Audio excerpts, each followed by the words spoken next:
Welcome to the Piergrossi podcast. That's me. Very, very special guest today. We're blessed to have with us Giovanni Piergrossi, my son. And he was a guest once before, a few years ago. Remember that, G? Yeah, long time ago. Pennsylvania, on my parents, your grandparents' back porch. And you were featured in our Telegram group a couple weeks ago. But yeah, a lot's happened in those years since you were on here last time. So how do you feel like you've changed, and how do you feel like you've transformed and grown in the past few years? You're 20 years old now, turned 20 years old in May. And yeah, so it's in the past few, you're probably like 16, 17 at that time. Yeah, I mean, it was quite a while ago when we did that last podcast. And yeah, I mean, a lot has changed since then. Um, Basically now, now that I'm becoming more of a man and, I'm 20 years old, I had to learn a lot of different things, and I've kind of been thrown into the world, becoming more independent. And because of that, I've focused a lot on self-development. And I think the last time that we had that podcast, I was kind of first getting into self-development. I was kind of like taking my own route. And that was when I first got into fitness, because I was doing calisthenics. And now I've kind of shifted from that to doing like actual weights and going to the gym. um, and also started reading now. So, like not only have I been studying in college, but also I've been reading as well. So I've been taking in new ideas. I have like, I'm in like a Discord group for men. Um, and I have, I'm in a lot of people, including you, have been very influential in my life leading up to this point. So because of all these influences and because of all these, all this knowledge that I've accumulated over the years, I'm definitely a lot different person than I was. I would say the few parts of me are still the same, um, but I have changed a lot because I have a new perspective. I have a better idea of the world, understanding it, how it works, understanding psychology because, I'm studying psychology in college. So I'm able to understand the mind more and how other people's mind works. And yeah, I mean, and also philosophy as well. I've been very interested in philosophy. Also like the Stoicism, like the ancient Greeks. So a lot of these things that I've learned, I've actually began to implement them into my life to make my own life better. And I'm continuously searching to develop myself more, which I think is important for every individual, because I think before you can do anything to the world, you have to develop yourself first. And that is what's most important, because the greatest our greatest enemy is not other people, it's ourselves. So if we can learn to, handle ourselves, if we can learn to fight that battle first, then I think that's like the most important battle. Now, one of the things we've been talking about is young men and the state of young men in 2021. So, where do you think what's it like for young men right now? What's the state of consciousness? What's the mindset? What are the challenges? Where are things at for people of your generation, particularly men of your generation, young men? Yeah, so I particularly want to help young men, just because of the fact that, well, for one thing, I'm a young man, but also I just felt like over the years, like I have a TikTok and I've been making videos on there that are kind of targeted to young men to help them. And the reason why I think a lot of young men are struggling nowadays in the modern era is because of the fact that, a lot of young men, they don't really have father figures. A lot of them, they struggle to like understand relationships or dating. They struggle to, be social. A lot of them, they have like low self-esteem. And I think a lot of the technology, social media, that has a big influence because, social media is very superficial. And a lot of it is about, trying to, be attractive, how many followers you have. So constantly young men are comparing themselves to other young men who they may think, oh, these guys are more attractive, and, these guys have more status because of their followers or whatever. And then on top of that, you have a lot of these external things as well. I feel like technology in general has a lot of problems, and it isn't just for young men. I mean, it's for anybody of any age that's living in the modern era. There's a lot of problems. Another problem as well is pornography.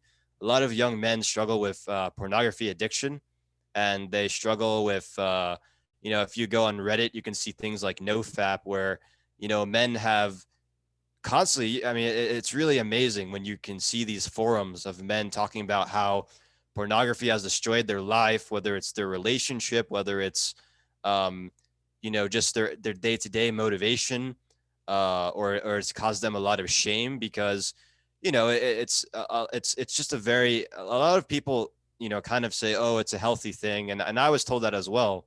And because I've personally struggled with pornography addiction, I understand what other young men go through when they're struggling with that, because I realize that it is very detrimental to your life and your relationships. And it really, there's a book that's called Your Brain on Pornography, and it really talks about how it messes up your neurochemistry, your dopamine, and it's very addictive.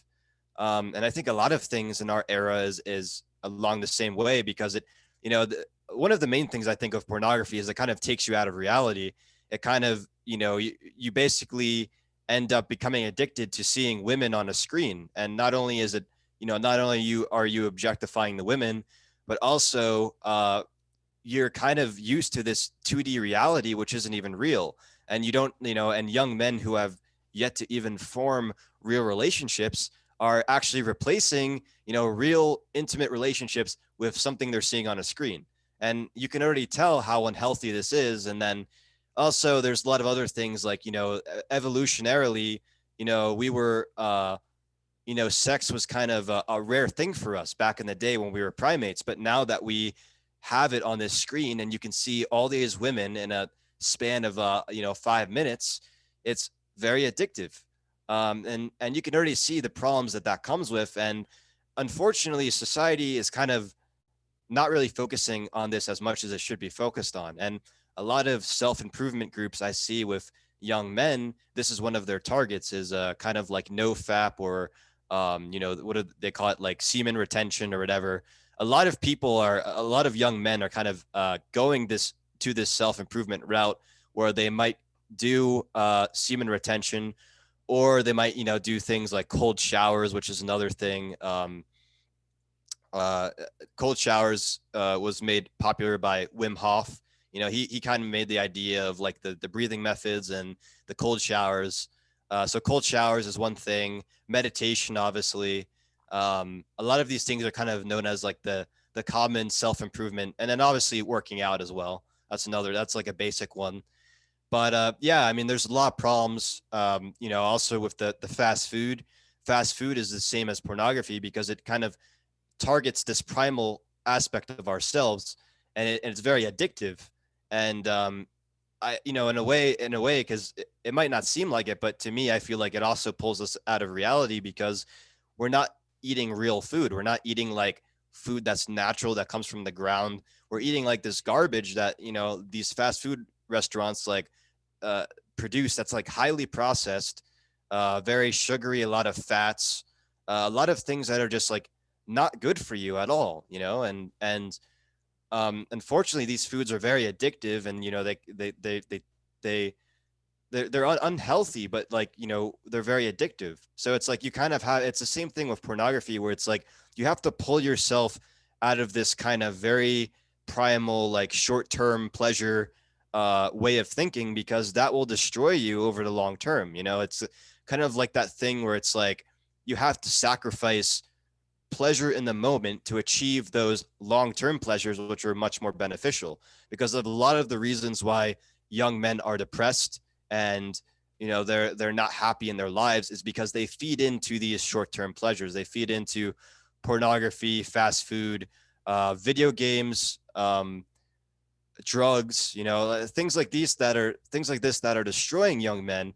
And it's not even in terms of like, because a lot of people will say, well, oh, you know, this is like a religious conservative idea, but it's not really a religious conservative idea. That's why I find it so amazing that people say this, because this is just your day-to-day discipline. Like, this is just discipline that any logical person can understand and implement into their life. And if you can't, like, you know, if you can't control yourself and you're constantly falling into, you know, this, what I call it, like the matrix of the world, if you keep falling into the matrix, then it's going to eat away at you over time, and you're not going to actually see, actually reap the benefits that you want to reap. So a lot of it is about discipline. And I think a lot of young men, what they're lacking today is discipline, but they're also lacking drive and the empowerment needed to kind of push them forward and give them the life that they want to have.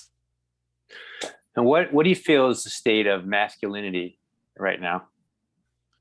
Yeah, so that's another aspect as well, because part of self-development is kind of looking into yourself and, you know, finding out, like, looking into the core of yourself and stripping away all this like excess stuff that's just hanging there and getting in the way of your self-improvement. And I think masculinity, that's what masculinity is. A lot of people think that there's this idea, you know, that's commonly spread around of like toxic masculinity, and masculinity is a bad thing. And, you know, like, because of like, you know, men treat women a certain way, masculinity should be taken away. Now, I'm not saying everybody thinks this. I say it's like, it's a large group of people, but it's not everybody. And I think the problem with this is that a lot of young men are misguided. You know, a lot of young men, like, they don't have these father figures, and they're kind of pulled into these, like, you know, kind of these instant gratification.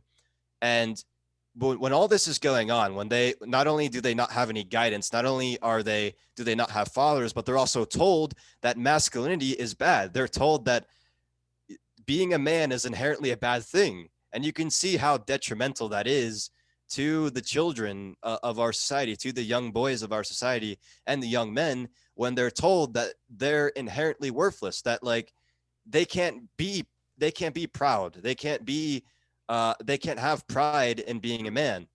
And, you know, I think this idea in society is not really, I can kind of understand where it comes from, but it's not really leading us down the path that we want to go.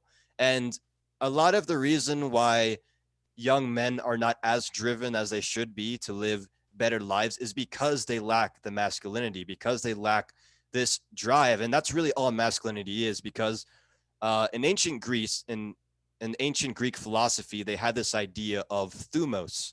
And if you look up Elijah Long on YouTube, who I really admire, he talks a lot about this. But there's the idea of thumos, which is kind of like courage, or it's kind of like, it's synonymous with the blood or the breath of the body. And it's the driving force behind, you know, there's like Plato said there was three aspects to the body. There was the logic, there was the appetite, and then there was the thumos. And the thumos is what drives you. It's what pushes you forward. And that's really all masculinity is. You know, when you think of like testosterone, what is testosterone, right? Testosterone is like the chemical that's like highly abundant in males. And, you know, if you look over the years, you can see that on, like, if you look at like a chart of testosterone, you can see it's just gone down. It's just like, it's just jetted down, and it's amazing. You know, you can think of all the reasons why. Well, probably, you know, the food we're eating, probably like the fact that we're not exercising as much, probably, you know, also stress as well. Like, a lot of these things decrease testosterone. And I'd actually say pornography probably also is another thing to blame. But, you know, all these things are decreasing testosterone, but really, like, what does testosterone do? Well, yeah, it makes you more aggressive, you know, it makes you more driven, things like that. But really what it does is it pushes us to do those things that we don't want to do. Mark Passio explains it as it's what allows us to say no. It's the lost word, which is no, right? It's like when somebody gives you BS, you know, when somebody tells you something that you don't agree with, or when somebody tries to tell you to do something that you know, with your intuition, you don't really feel is right for you to do.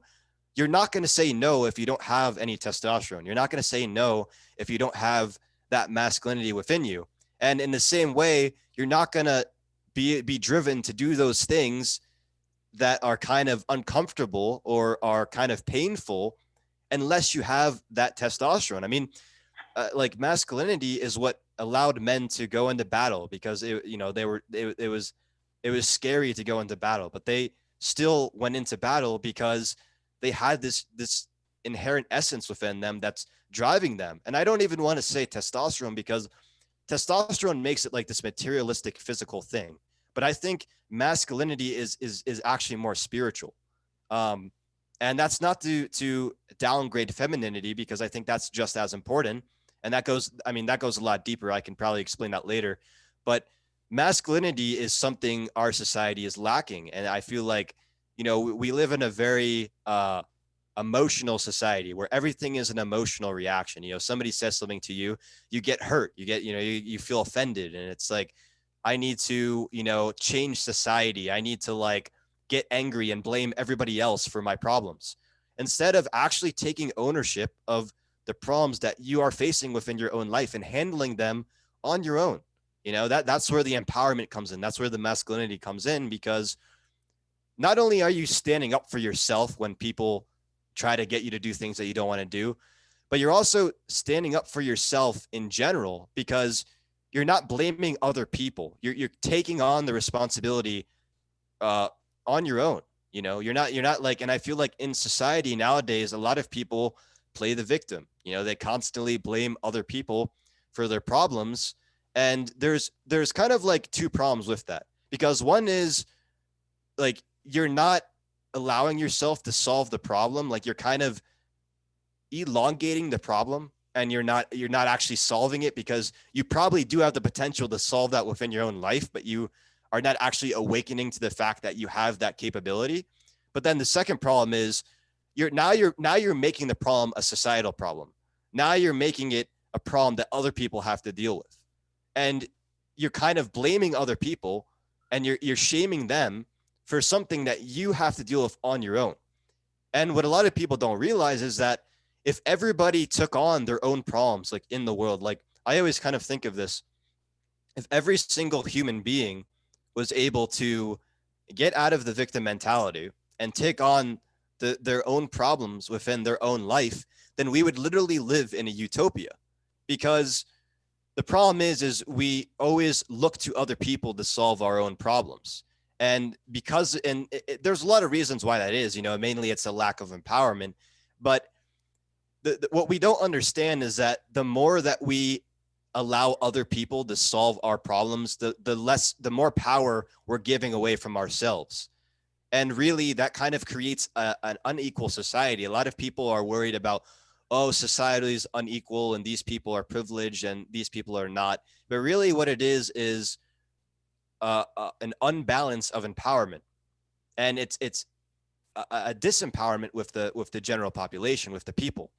And through empowering the people, through getting people to be self-sufficient, self-reliant, and empowered, through doing that, we can bring harmony back to our society. We can bring harmony back to the people that need this, you know, because mental, like, let's be honest, like,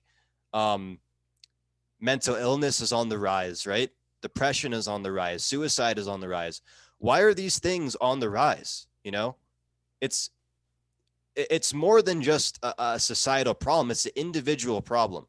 And a lot of times when we try to create groups with, you know, and you know, with politics and all this, we try to create like the left and the right. And we try to say like, you know, try to divide people by race, like black, white, you know, or gender, male, female. Like the things I'm talking about have nothing to do with these groups of people. It's an individual thing. It's a spiritual thing. It's about empowerment, right? And masculinity is, like I'm talking about young men because, like the suicide rate is 3 times higher for young men. And I'm a young man and I realize like the problems that they're going through, but it's with women as well. I mean, like all of society is struggling with this idea of empowerment and victimization. And a lot of the problems that we're facing in our society today is because of that lack of empowerment. So I think there's an interesting thing that I've been noticing about empowerment, which is I think people want, they feel like there's a massive inequity in the world, which there is massive inequity in the world. So then they want to create more balance of power. So, so far it sounds good. Like so far, okay, this is great. But then the way that they're doing it is they want to basically, instead of empowering everyone to a higher level of empowerment, bring everybody down to their level of disempowerment.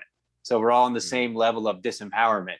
So the way you disempower the people is there's basically 3 qualities that I see that are really prevalent right now: shame, blame, and guilt. Shame people, blame people, guilt trip people, and then you're disempowering them. And then everyone's feeling a sense of shame and blame and guilt. And then we're all disempowered and now we're all equal. We're all equally disempowered. But what about if we all raised each other up to an equal level of empowerment, to full empowerment, to the full? And I love how you're talking about the spiritual component, right? Because it really is a spiritual realization. This true level of empowerment comes from the spiritual realization of who we really are, an unlimited empowerment and an unlimited potentiality inside ourselves. So I see, instead of trying to take each other down to be equal, to inspire each other, to open each other up to greater and greater levels of empowerment. So we're all equally empowered to the recognition, realization of who we really are as one with the universal creative intelligence, also known as God. And the other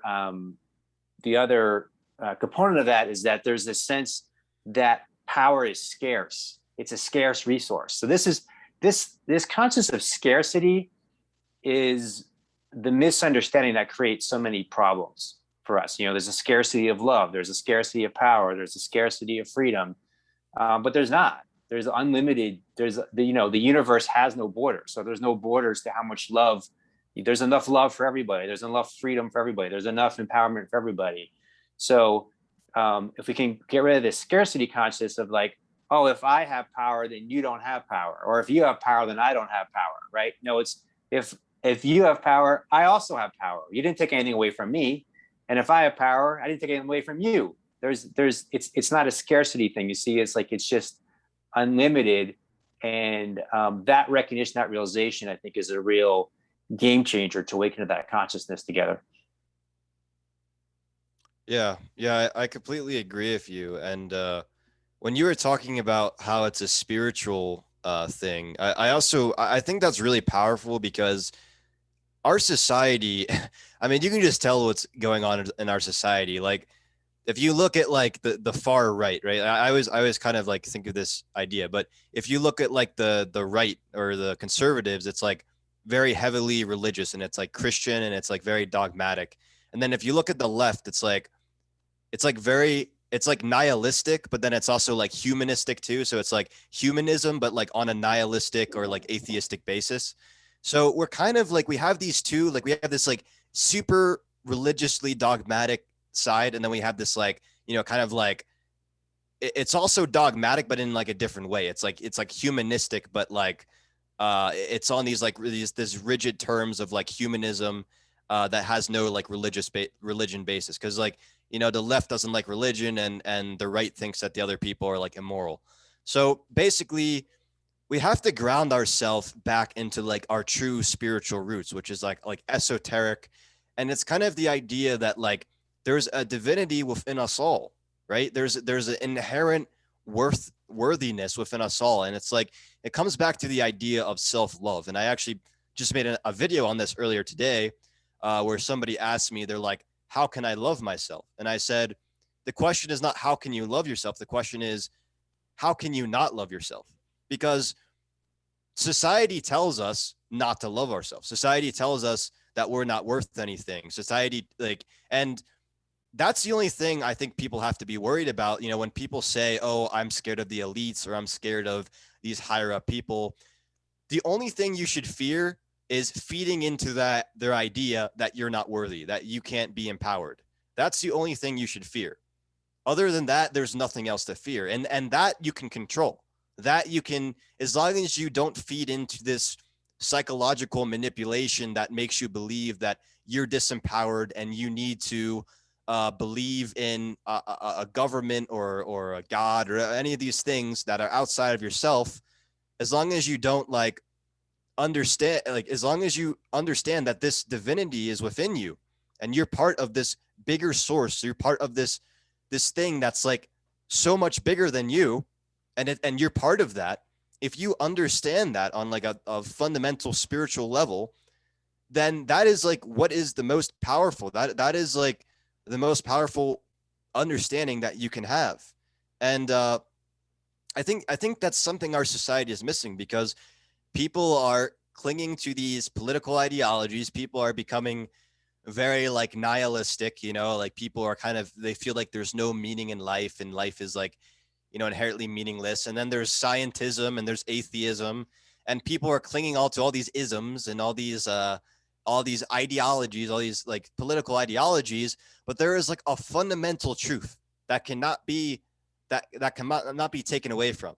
And I used to think like I went through all these different stages. I was probably everything you can think of. I was a leftist. I was a liberal. I was a person on the right. I was a conservative. I was super religious. I was an atheist. Like I went through all of these stages, right? And I've come back to the idea that there is one fundamental truth, and that is that there is an inherent divinity within you. And this is the reason why I've come back to this, is because not only is it like a belief system of truth, but also it is like a practical belief system. And it allows you to better influence the world. It allows you to better like people can actually, like, I'm not even lying, people can actually see this within you. If you really have this belief rooted within yourself, that there is like an unbreakable aspect within the human body, that the humans have this inherent quality within them, people will actually be able to see that. Like people will actually, like, you'll be talking and people will say, like, you know, people will notice that there's like a light within you, and that there's this like source, like this and as you said, like because you were talking about how people believe empowerment is like scarce, you know, like there's like like these things are scarce, love is scarce, right?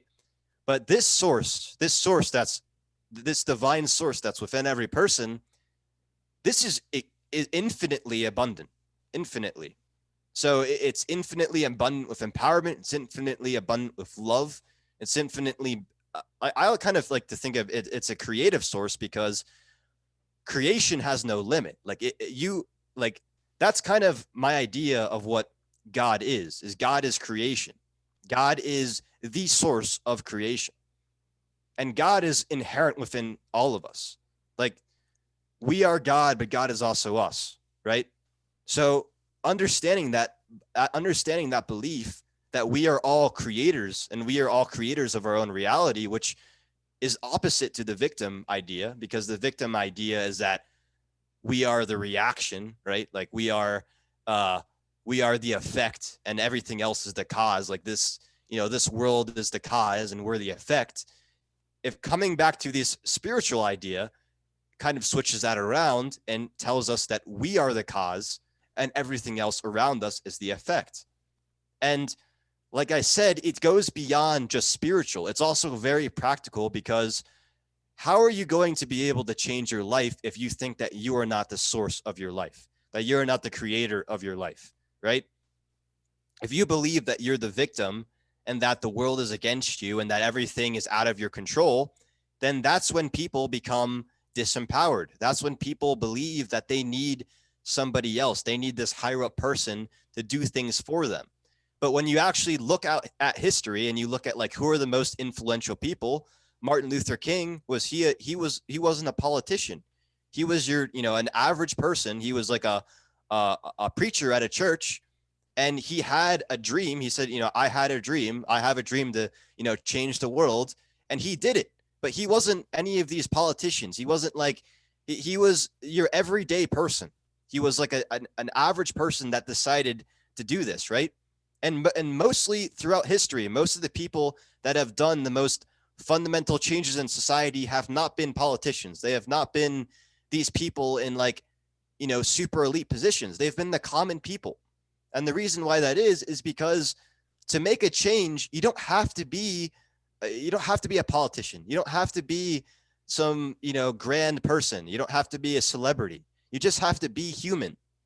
You just have to understand that you have the ability to make a change, and not just in the world, but in your own life. And like I said, you have to make that change in your life first, because a lot of people, and this is one of the main problems I see, a lot of people cling on to these ideologies and these belief systems because they're not complete within themselves. And they're kind of, a lot of people are broken, whether it's, from trauma, whether it's from these kind of things that happen to them throughout their life.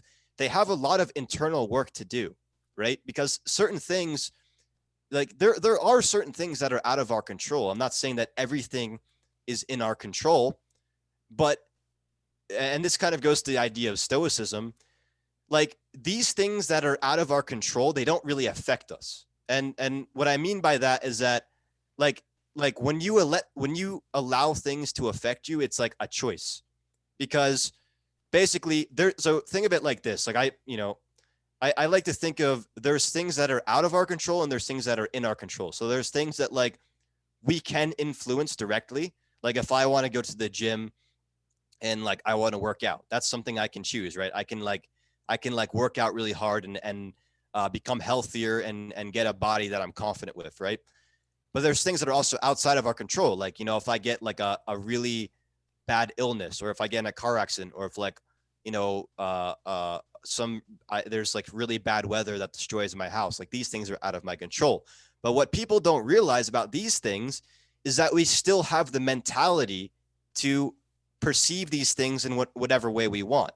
So like, yes, I don't have control over like a car accident, but I do have control over letting that either destroy my life and like making it seem like my life is over, because I have gone through things like that. I have, like, there's been things in my life that have been very hard for me to deal with. And if it wasn't for changing my mindset about those things and cultivating a growth mindset, then those things would have completely destroyed me.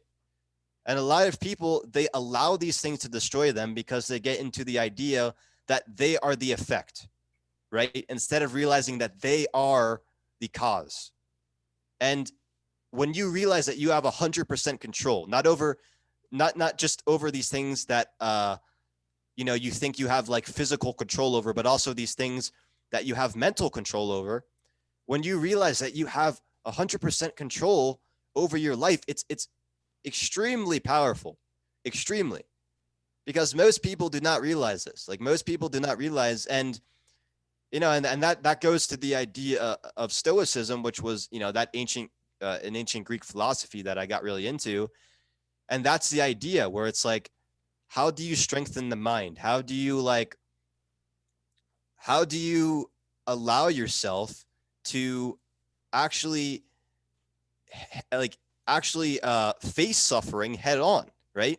Which also is Buddhism as well, because Buddhism is like transcending suffering. But the reason why I like Stoicism so much is because it's a much more practical philosophy. That it's about like living your life, but also learning how to face suffering. And our world, and you and me, we've talked about this, Dad. Our world is way too comfortable, right?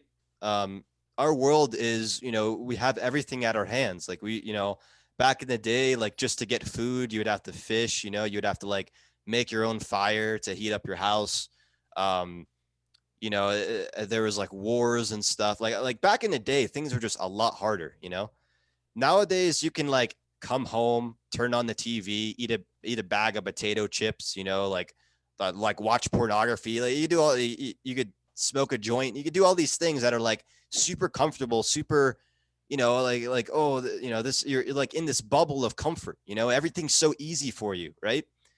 And when something bad happens to you and it bursts this bubble, you're like, oh my God, what the hell? You're like, it's just so hard to deal with.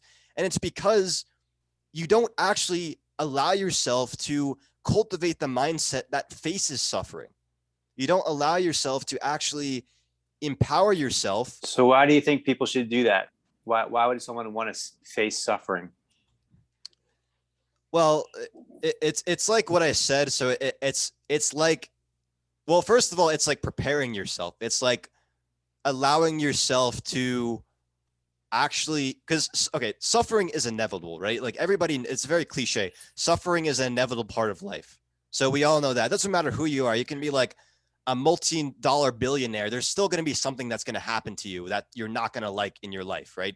And you have to deal with this. Yeah, like everybody has to deal with some type of suffering in their life. And like, no matter, how happy people seem, like that's something I realized in my life. Like somebody, like you'll ask somebody, how are you doing? And they'll be like, oh, I'm doing great. But you don't actually know. Like people walk around daily, like pretending to be happy, because that's the social, or that's like the social norm, is to walk around and have a smile on your face. Because if you look like a depresso and you're angry all the time, then people, you're not going to be accepted by society. So like if you're depressed, and it's becoming less and less like that, like mental illness is becoming more accepted, which is, has its good and bad aspects to it. But and that's another subject. But yeah, like people seem happy, but a lot of people actually are suffering. Like a lot of, like I would say, like more than half of people are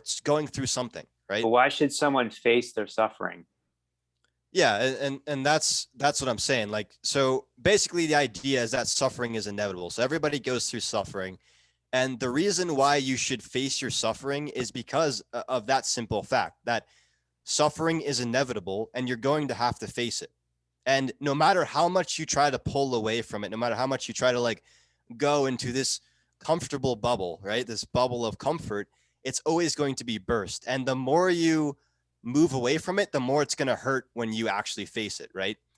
And on top of that, a lot of people kind of try to numb themselves, whether it's through, like I said, like pornography is a big thing, but also drugs as well. A lot of people, they smoke marijuana to get away from stress, or they become alcoholics, or there's a lot of ways. Like people do it through relationships as well. Like people get into relationships that are like dysfunctional and toxic, and they do that because they feel like that's going to make their life better. They feel like they can avoid their problems by entering this relationship, and by that, like numbing them to suffering. But the problem is that unless you face this suffering head on, it's always going to nag at you, and it's always going to be worse for you unless you actually find a way to transcend it, or to handle it, right? And that's the idea of Stoicism, is learning how to actively handle suffering, learning how to face it. And another aspect as well is there is a philosopher named Epicurus, and there's this idea of Epicureanism, which is like also an ancient Greek philosophy. And this philosophy is also like, it's kind of interesting, like when you look at how all these ancient philosophies and religions were connected, because a lot of these ancient Greek philosophies actually really remind me of like Buddhism.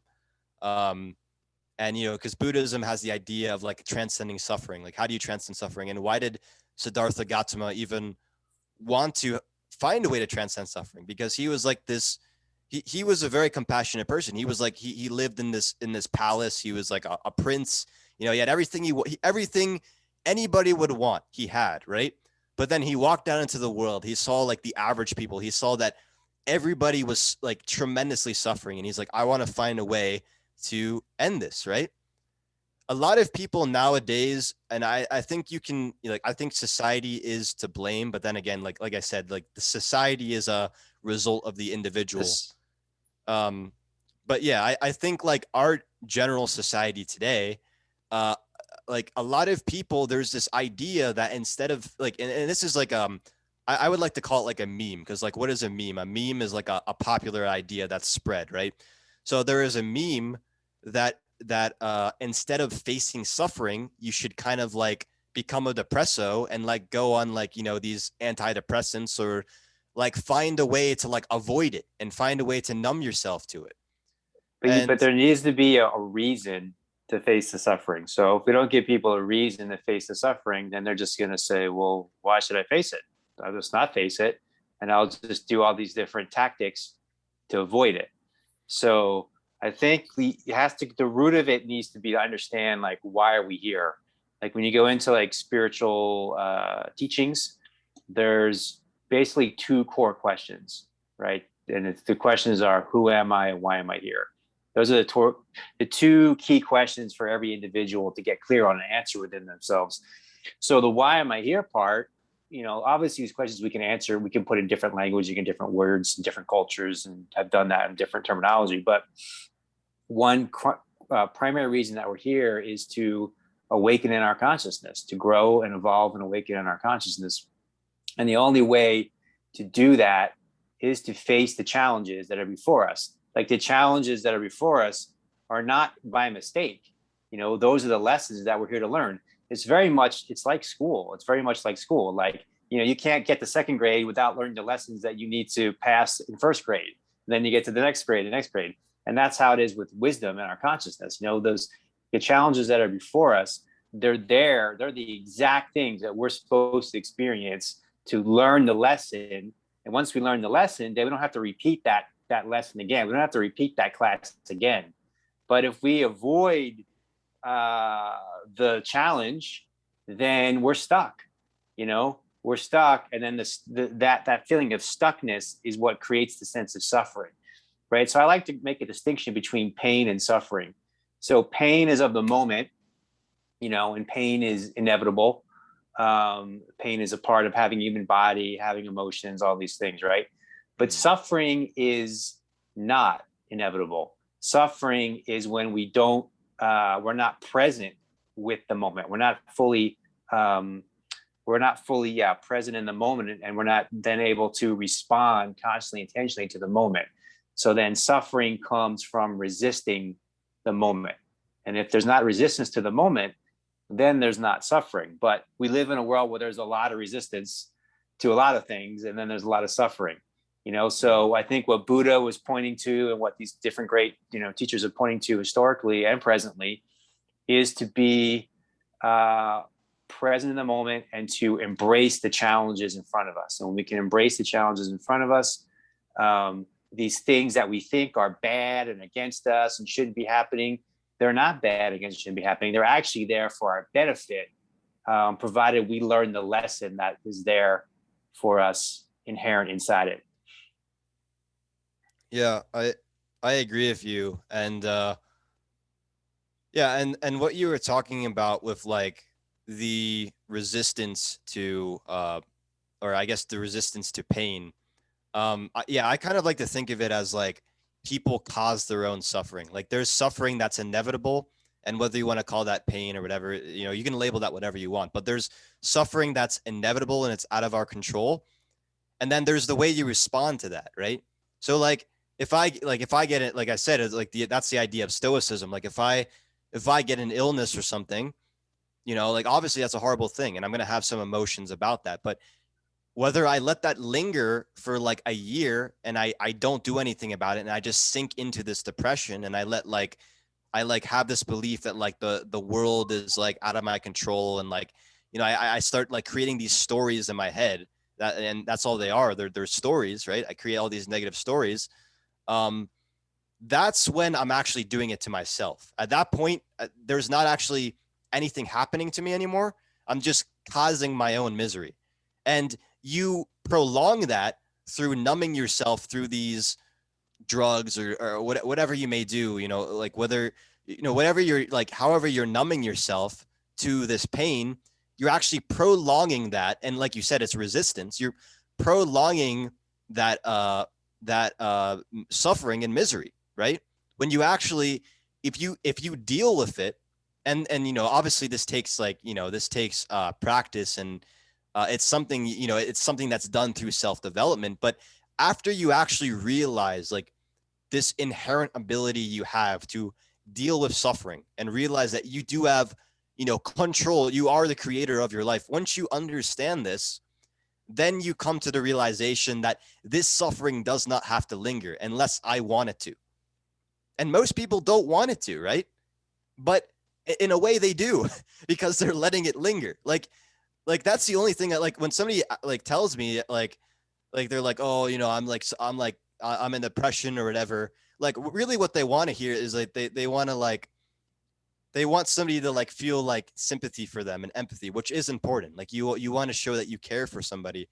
But the problem with a lot of the, psychiatry and psychology today is that people like actually like start pitying the person. People pity the person. They say, you have a problem, you have depression, you have this mental illness, right?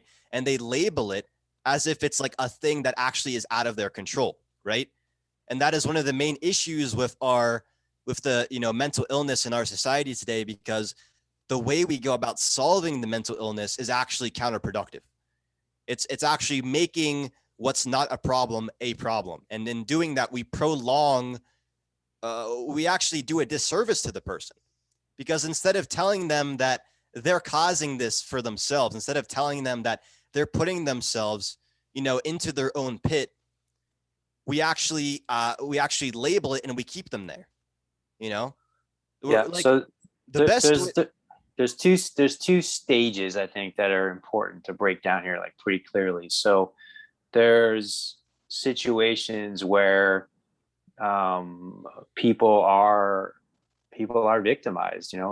That's part of this world. So someone could be they could be sexually abused as a child, or they could have been bullied and beaten up in a playground by kids that are bigger than them, and they were really small, older kids, stuff like that. So these are situations where someone is a victim, and then they could have trauma from that situation that still lingers, and there's a lot of trauma in the world, a lot of collective trauma. Like, there's individual trauma, there's collective trauma. Like, so then the question is, all right, so that's what happens. So now what do you do about it? Right? What do you do about it? What is the way out? That's the real question. Like, what is the way out? And a lot of people don't want to talk about that. And the reality is because they don't want you to get out. They want to keep you disempowered so they have power over you. But they kind of trick you, manipulate you, like, oh, let me help you. I'm the one. You need my help. But that keeps you in a place of disempowerment. You can't help yourself. You need our help. And this happens in a lot of different ways. We can get into specifics a little bit, but what is the way out? What is the way out of the victimized state? What is the way out of the traumatized state? And the only way out, there's only one way out, and it's to become empowered. So if we want to help people, if we really care about people, if we really love people, then what we really want is to empower people.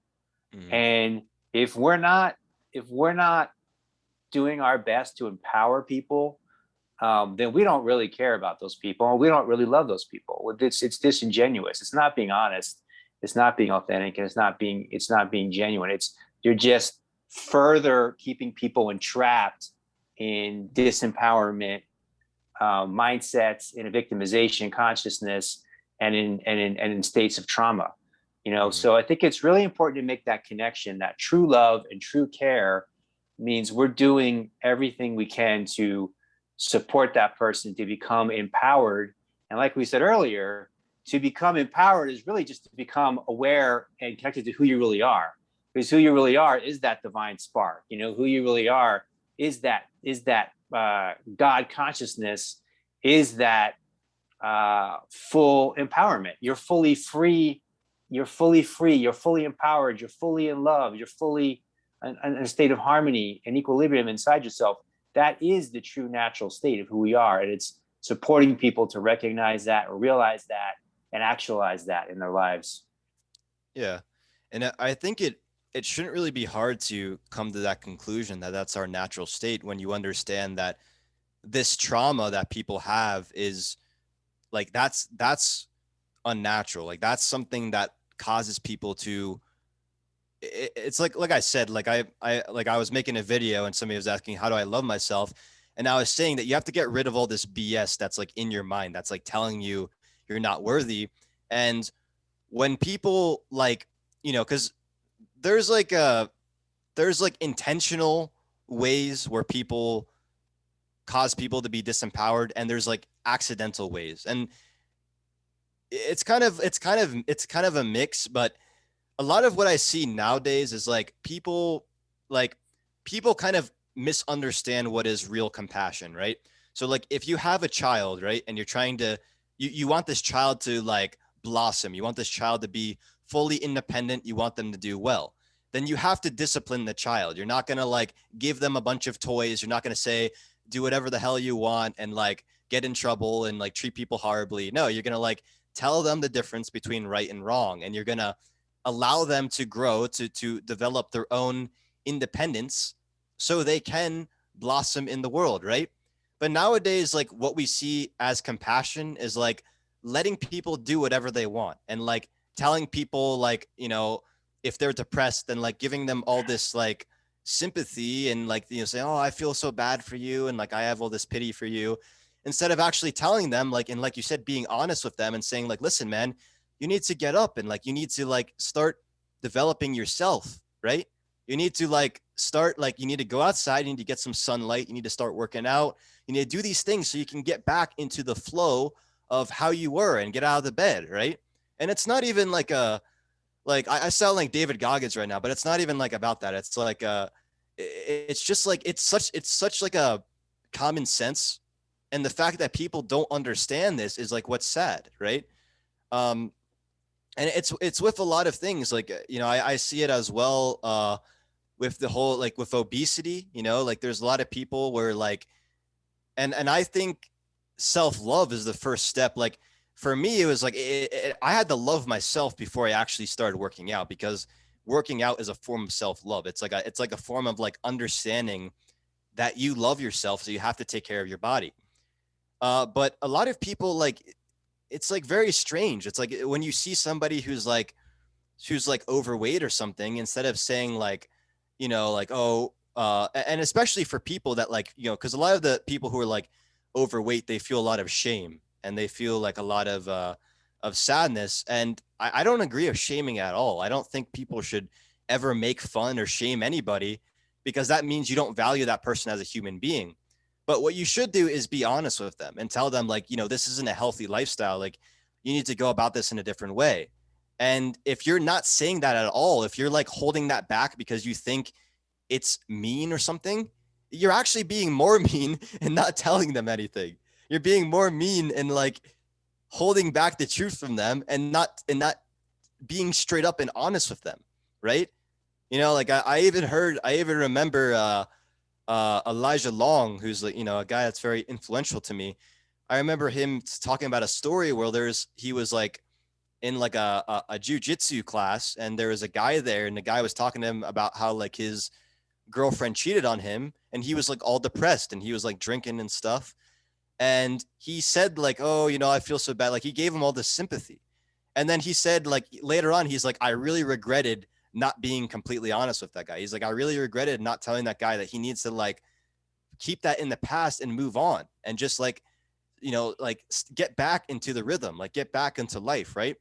So we need to be careful of like what we're doing to other people. Like, are we really helping them or actually not helping them? Are we like, because this is the idea of false compassion.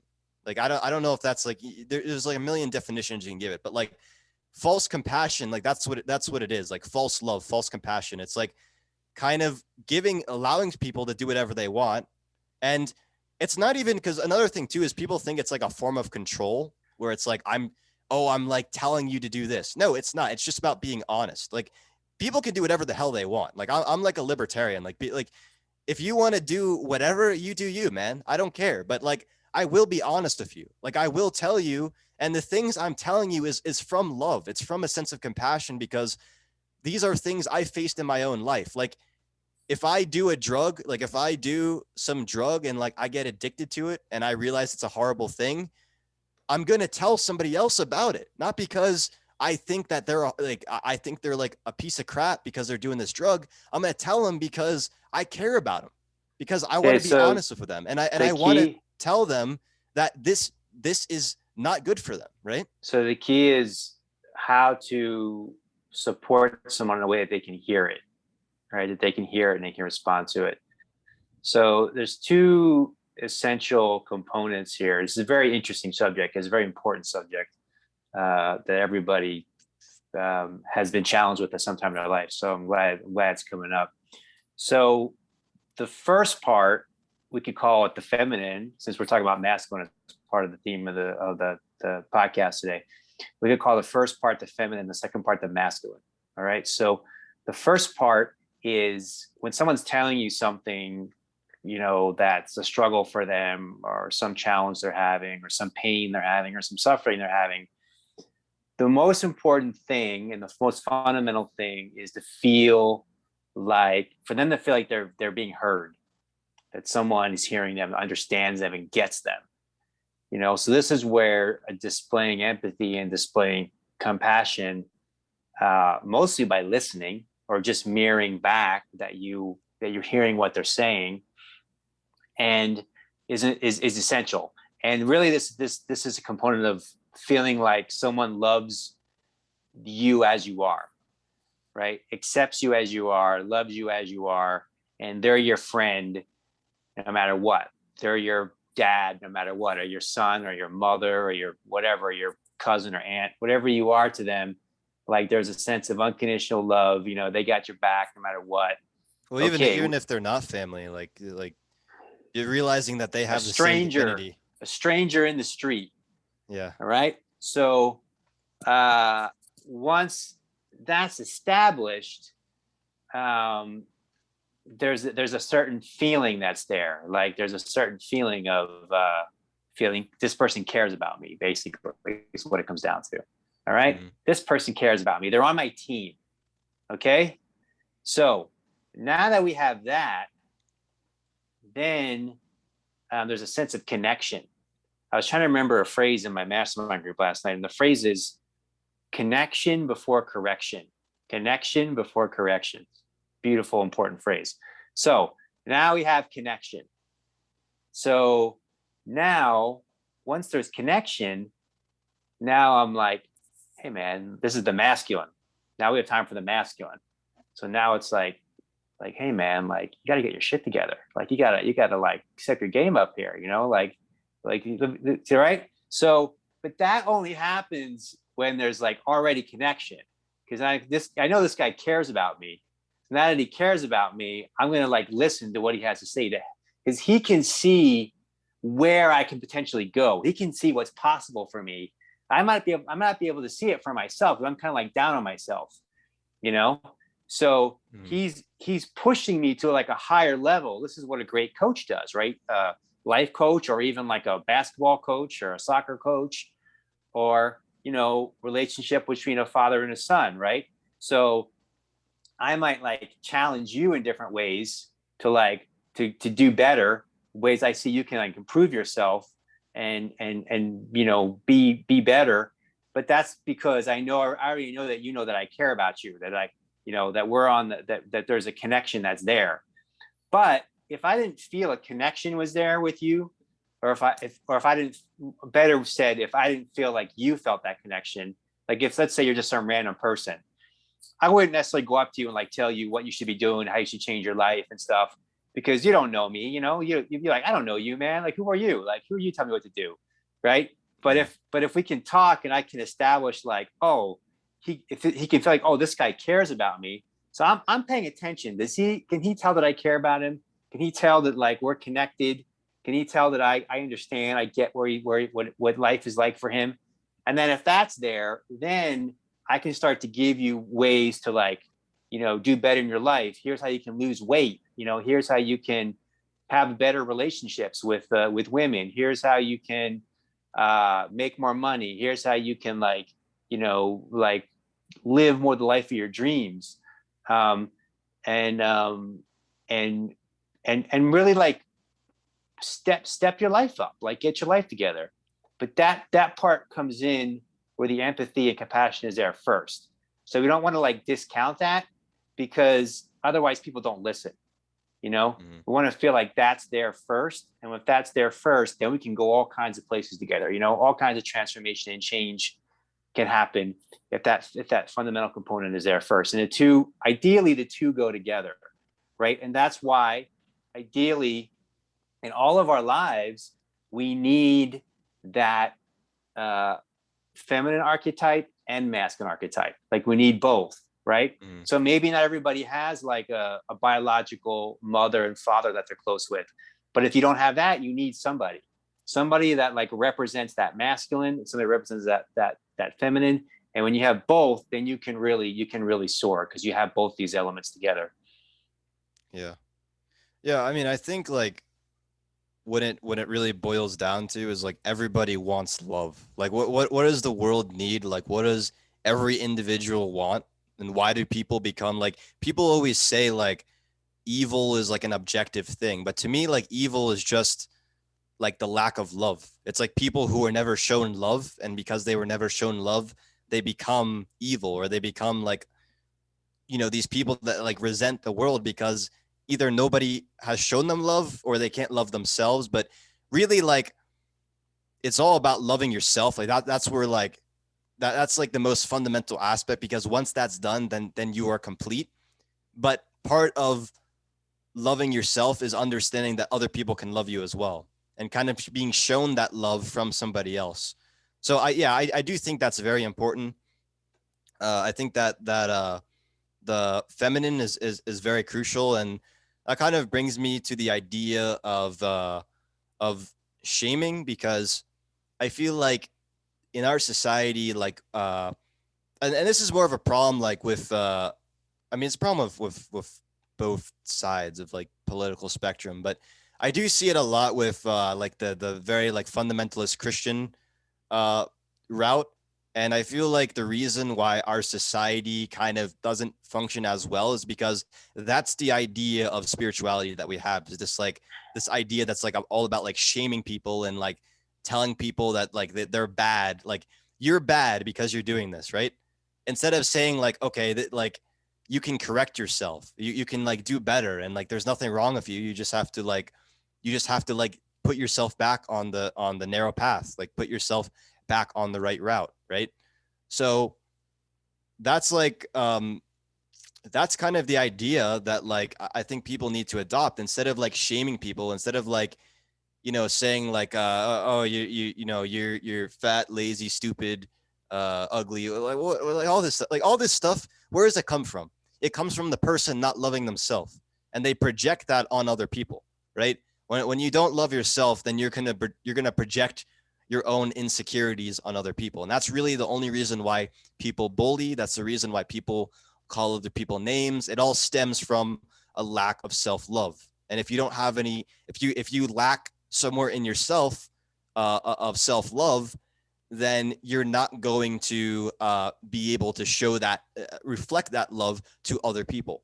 So yeah, it's a lot of it is about caring, and it's about not shaming people. It's about like guiding people to the right direction in a way that's not shaming them, in a way that's actually still showing that you love and care for that person. And the reason why you're telling these things is because you love and care for that person, right? But it's not saying like, if you don't do this, you're going to go to hell, because the thing is there's going to be people that aren't going to listen to you as well. And that's another point I want to get to. But there's going to be people that no matter what you say, they're not going to listen to you. And you have to be okay with that. You have to face the fact that certain people are not going to listen to you. But the fact that you tried to tell them, you tried to warn them about these things, is what's important. And that comes from a sense of being honesty. Because if you think that whatever I say to this person is not going to work and they're not going to listen to me, and because of that, I'm not going to speak out, because of that. And you can see this a lot in our society today because of, all this like censoring and all these things that are going on with the media. A lot of people are scared to speak out. A lot of people are afraid to say what they truly think. And because of that, a lot of things are not changing in the world. Like a lot of evil is allowed to, it's allowed to prosper as long as people are silent, as long as people don't speak out, as long as people are lying and dishonest and don't actually, like say, hey man, this is wrong, right? So as long as people like continue to be dishonest, whether it's because they think people aren't going to listen to them or whether they think they're going to get ridiculed or whatever, then people will continue to like evil will continue to happen, whether it's people hurting themselves or hurting other people. This will continue to go on as long as people stay silent. So people need to realize that you have to speak out about what you believe, whether people are going to listen to you or not, because at least you tried. At least you're being an honest person and you're giving them that token idea that maybe later down the road, maybe they will say, hey, maybe that guy was right. Maybe I should have listened to that guy, right? And you need to consider that for yourself as well, because not only that, like a lot of people have like really huge egos and they think that they're right all the time. And like I said, I went through so many different phases where I was like, I was in like every spectrum of the political spectrum. I tried to discover all these different religions, and one thing I've learned is that you have to be critical of every idea you take on. That's an idea in philosophy. Like you cannot be a philosopher unless you are critical of your own ideas. And in the same way, you should never take on a new idea without being critical of that idea as well. Because if everybody just took on like every idea without ever like questioning it, then like our world would be like, it would be like destroyed, because like, everybody would be like Satanists, like people would just like take on these ideologies without even thinking about them. Kind of a better way to even say it is like, don't be attached to any ideas. That's one of the things I've seen with, I was just going to talk about science. And there's like this saying now, like, oh, the science is settled on that. And like, it's like, well, that's like the most anti-scientific thing you could possibly say. It's like science is not about like attaching yourself to some previous belief. It's like always looking continually again and again, always being continually in the act of observation and seeing what's true in this moment, in this moment, in this moment. That's true science.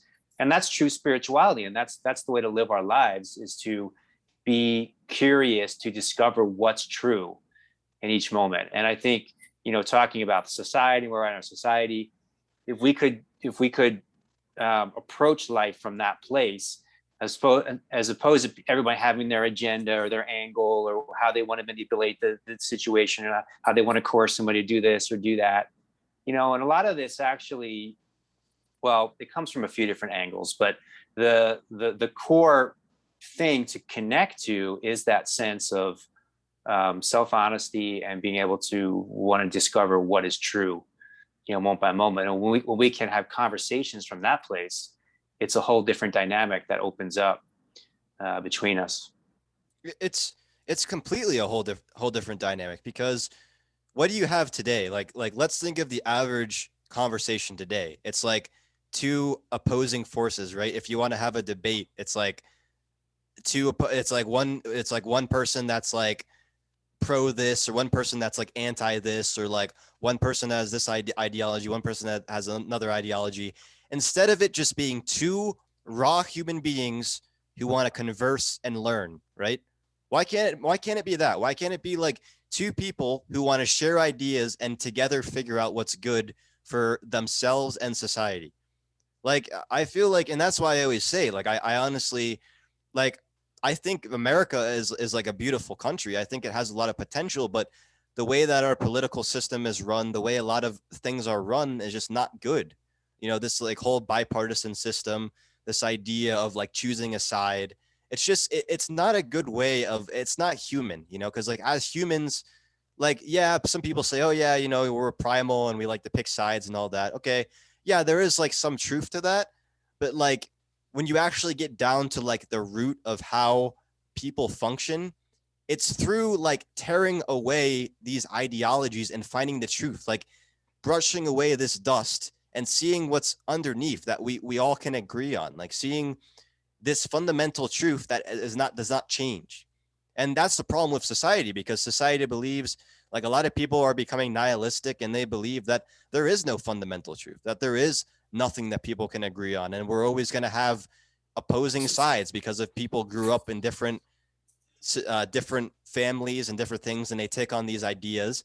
And yeah, that's true, like our environment forms who we are, but the like physics, like like you can think of it also in science. Like in science we have this idea of physics, right?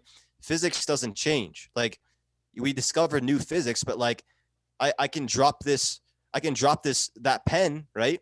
And that's gravity. I know gravity is always going to be there. I know that's like a fundamental law of the universe.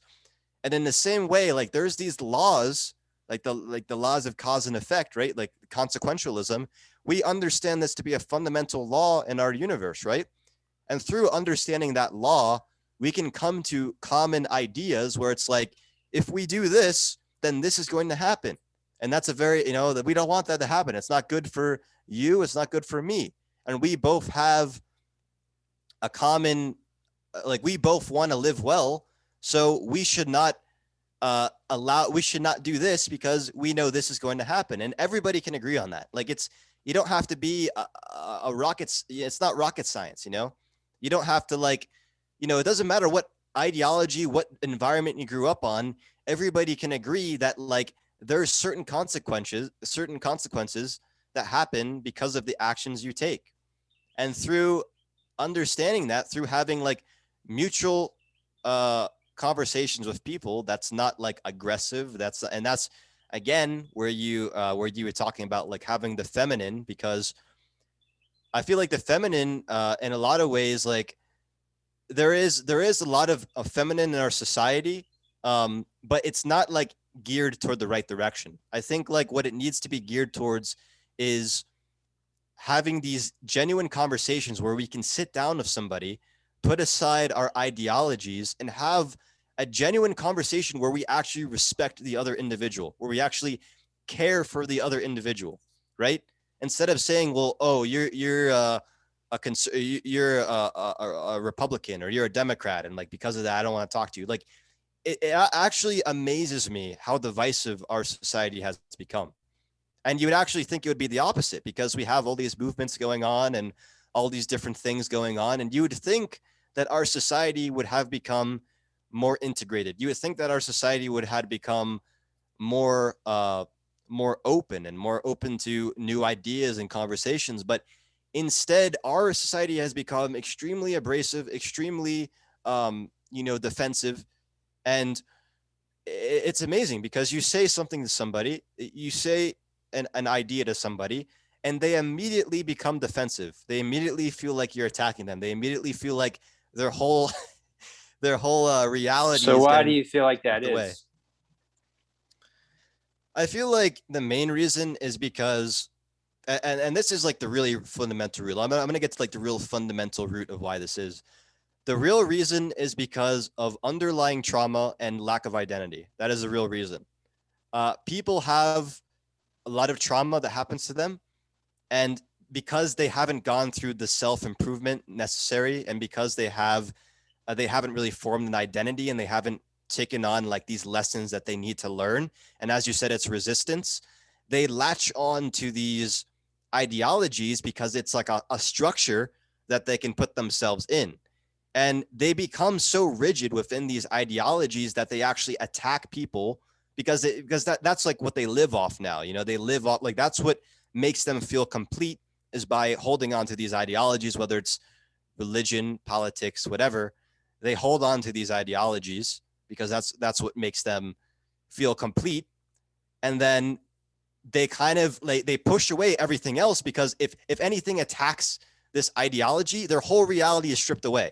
And they have to actually face that inner conflict. They actually have to face that identity that they have yet to form within themselves. And because of that, they're very defensive. Because of that, they attack anybody else who can actually strip away all this BS and get to that inner conflict, because they have to face that, right? And they don't want to face that because it's uncomfortable, because it's painful to face this inner trauma. It's painful to face the lack of identity that they have within themselves. And the reason why I'm saying this is because I've gone through this myself. Like, I'm not talking out of my ass. Like, these things that I'm talking about, I've realized it through myself. I've taken all these, ideas, like, another thing too is like being biracial. Like, that was a huge thing in my life. Like, being black and white at the same time. Like, we have this construct of race, right? Or like, it's like race is a real thing. It's been proven so many times, right? Scientifically, whatever. Like, if you're like an atheist, it's been proven that like race is not a real thing, that like there's no real differences in the DNA that can actually distinguish race as like a tangible thing. And it was created on the idea to like separate people and like to disempower people and to cause like inequality in society. And even though that's like common knowledge now, people still hold on to this idea of race, and they latch on to these ideas because they don't want to face the fact that they have to face their own identity. And it took me so long to realize that. I don't have to. There's no like construct that defines me. I'm a human being. I define myself, right? And I have to face my own problems. I have to do these things on my own. I have to find out who I am on my own. And I can only do that through myself. Like, nobody else can do that for me. No one can give me a label. Like, all these labels society throws at you, black, white, Asian, liberal, conservative, Christian, Islam, or Jewish, whatever. Like, all these labels society tries to throw at you. It doesn't matter how many labels you apply to yourself. It's never going to be the same as like who you inherently are as an individual. It's always going to be these like little, like, I don't even know how to explain it. It's like stickers you put on yourself. It's like stickers that like have these labels on you, right? But like, these stickers don't really matter. It's just stickers, right? Like, what's underneath the stickers? What's underneath, the clothing, the things that you wear? What's underneath that? It's the real you. It's your skin. It's like, it's the real you, right? So unless people come back to that, unless people, actively face their trauma, actively face these identity problems that they have within themselves, unless they come back to the person that's within them, right? We're always going to have people clinging on to these ideologies, because it's also, all of it goes down to like doing the internal work first, and really like finding out who you are as an individual, removing all these labels, stripping away all these labels, and going back to the raw you and facing that. That is what will, if every single human being could do that on earth right now, which I know it sounds crazy.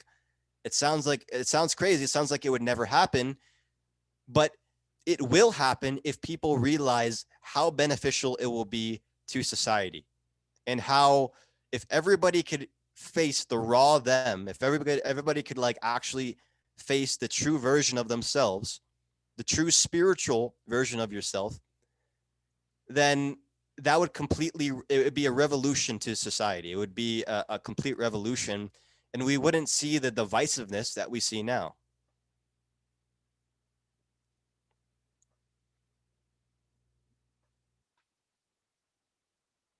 I can't hear you. I think you're muted or something.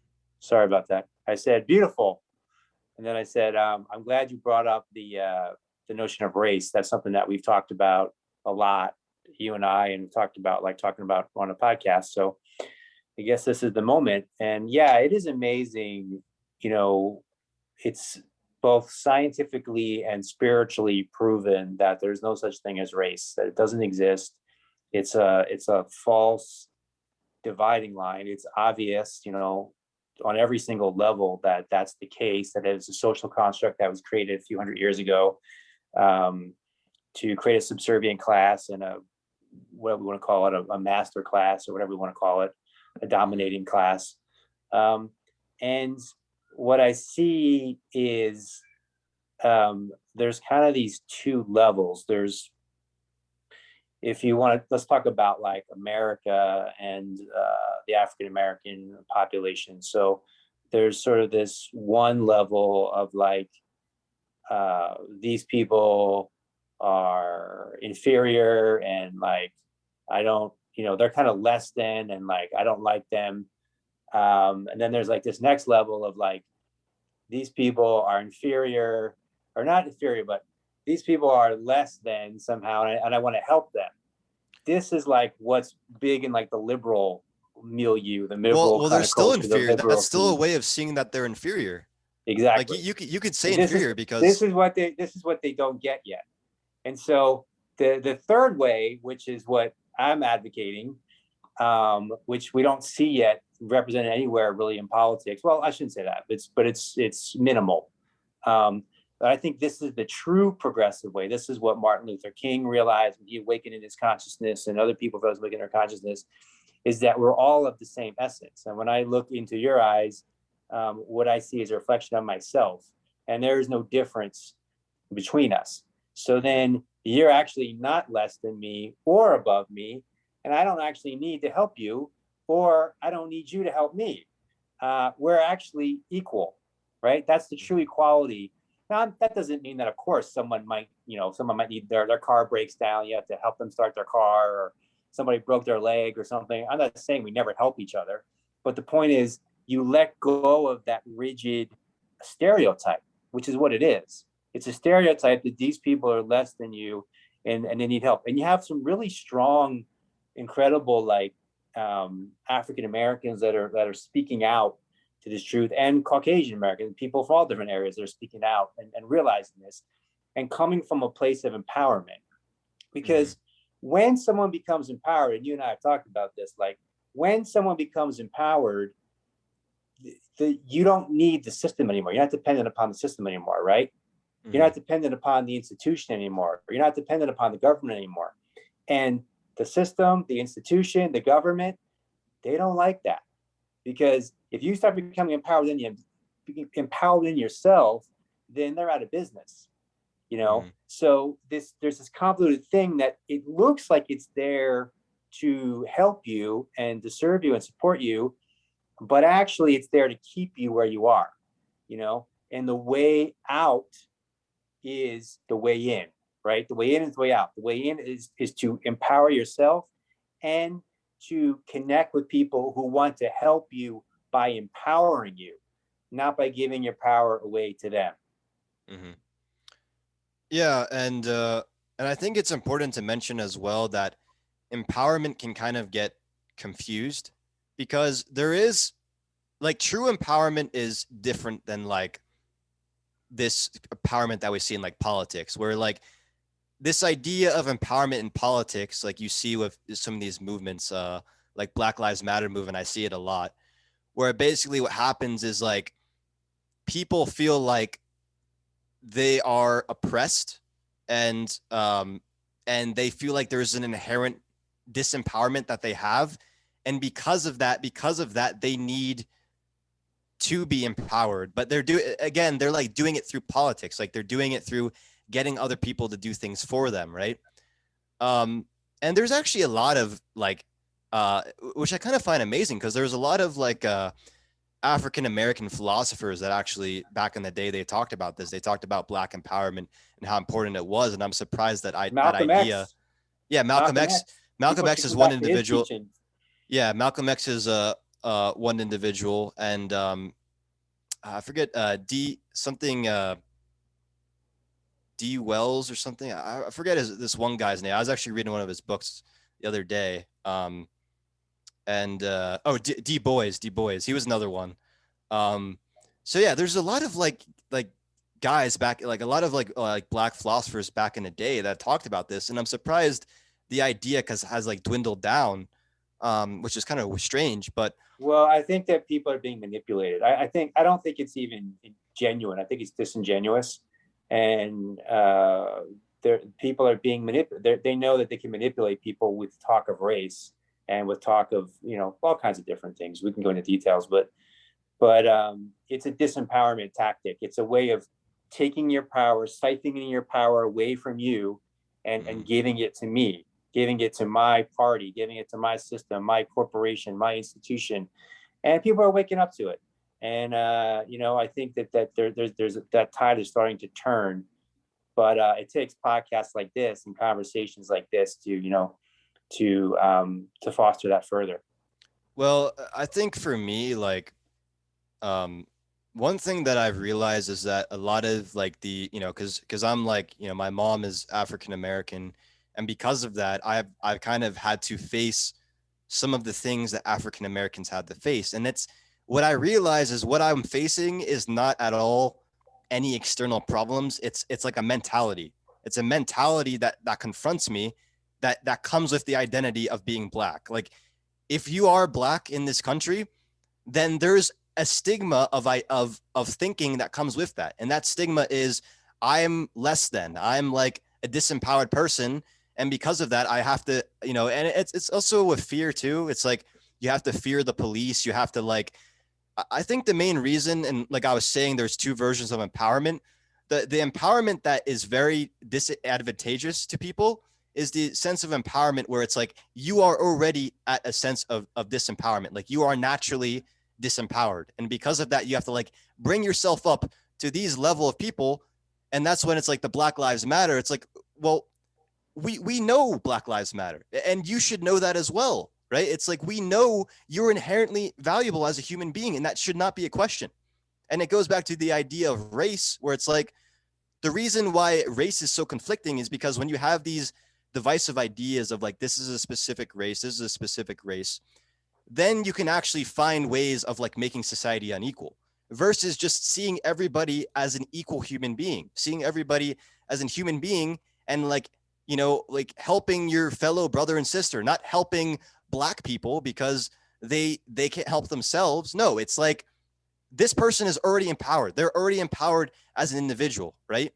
So it's not about like bringing yourself up to somebody's level. It's realizing that you're already at that level. It's realizing that you are already valuable, that you already have the capabilities that anybody else has. Anything that any person of another race, anything of another gender, and you see this with feminism as well.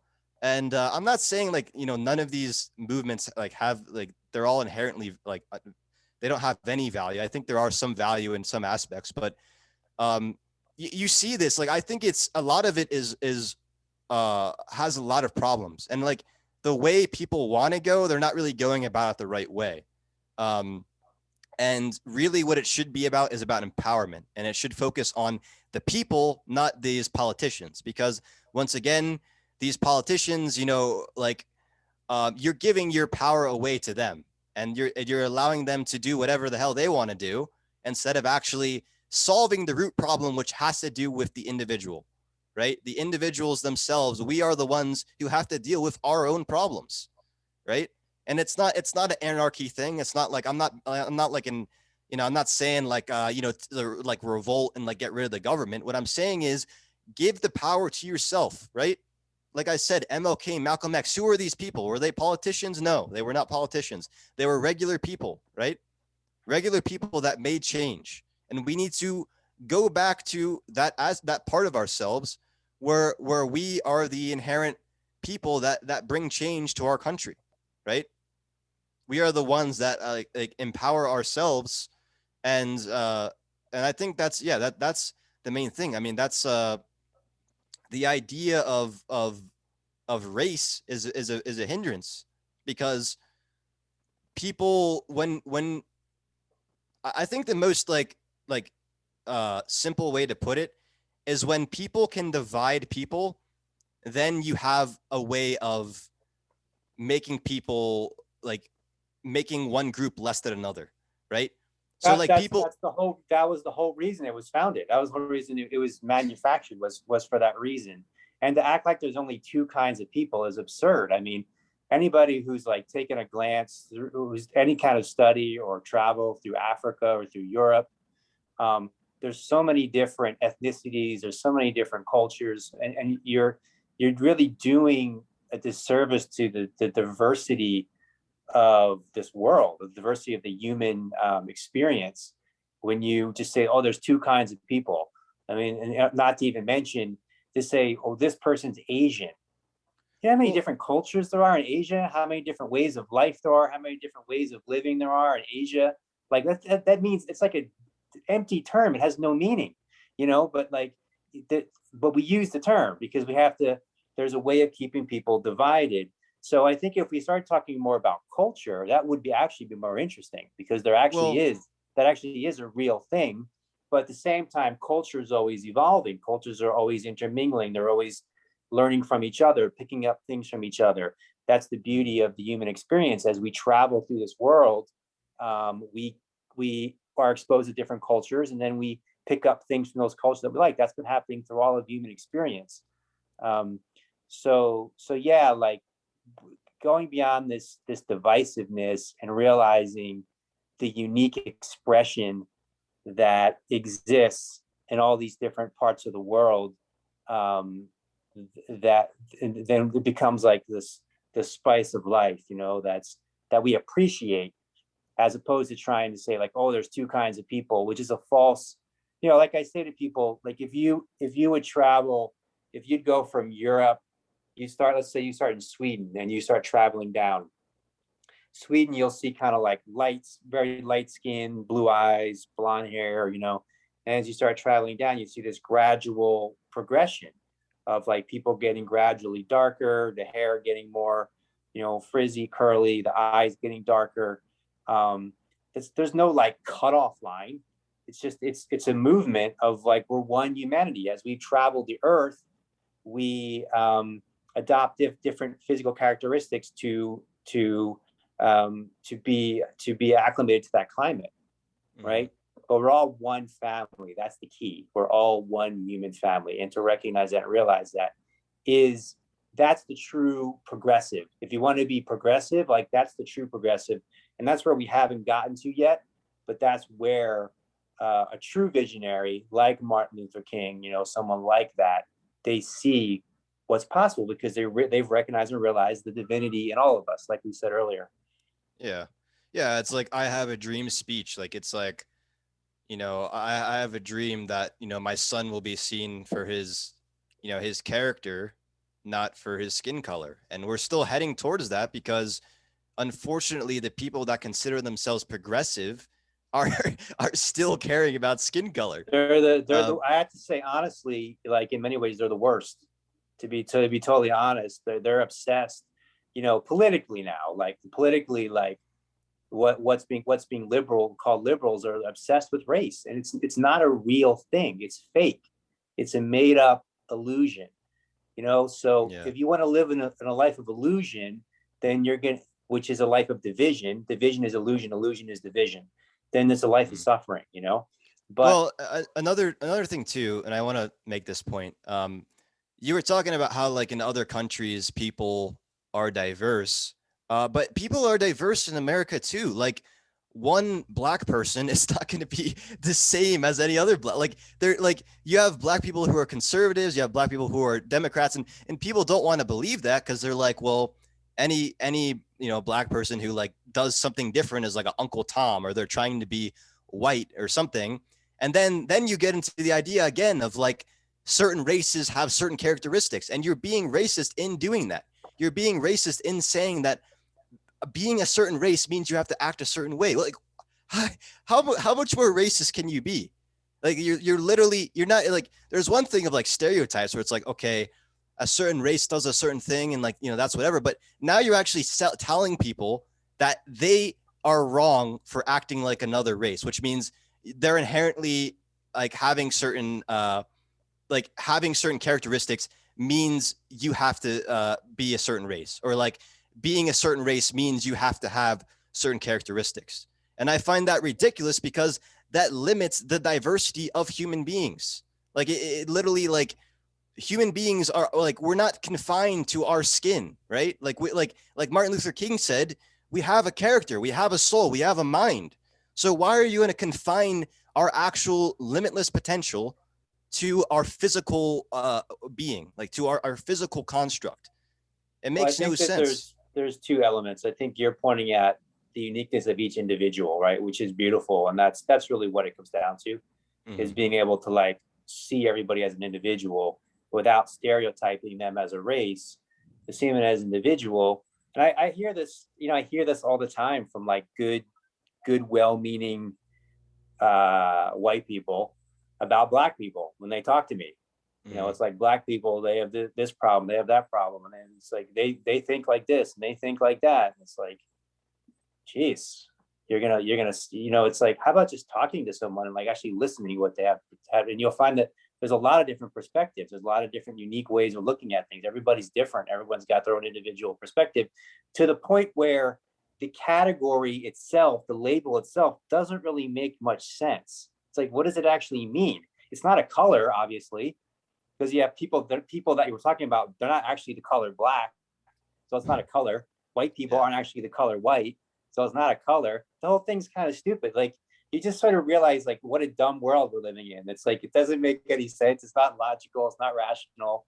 And then you kind of wake up from the thing, it's like it's really silly. But the other thing I wanted to say is within what we call black, there are cultures, and I'm not an expert on all the cultures, but I know that like it's like African Americans. Well, what does that mean? Like, people have influence in different Caribbean cultures, and Jamaican culture, and Nigerian culture, and Ethiopian culture, and even aspects of Egyptian culture, like all these different cultures. And the same thing with Caucasian. You're talking about Russian culture, Greek culture, or Italian culture, or British culture, or Swedish culture. These are really, really different places.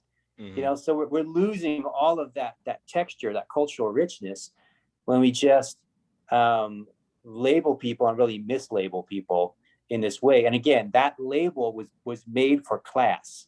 So if you want to keep people in these different classes, which the media does want to keep people, because that's good for ratings, so they want people in these different classes.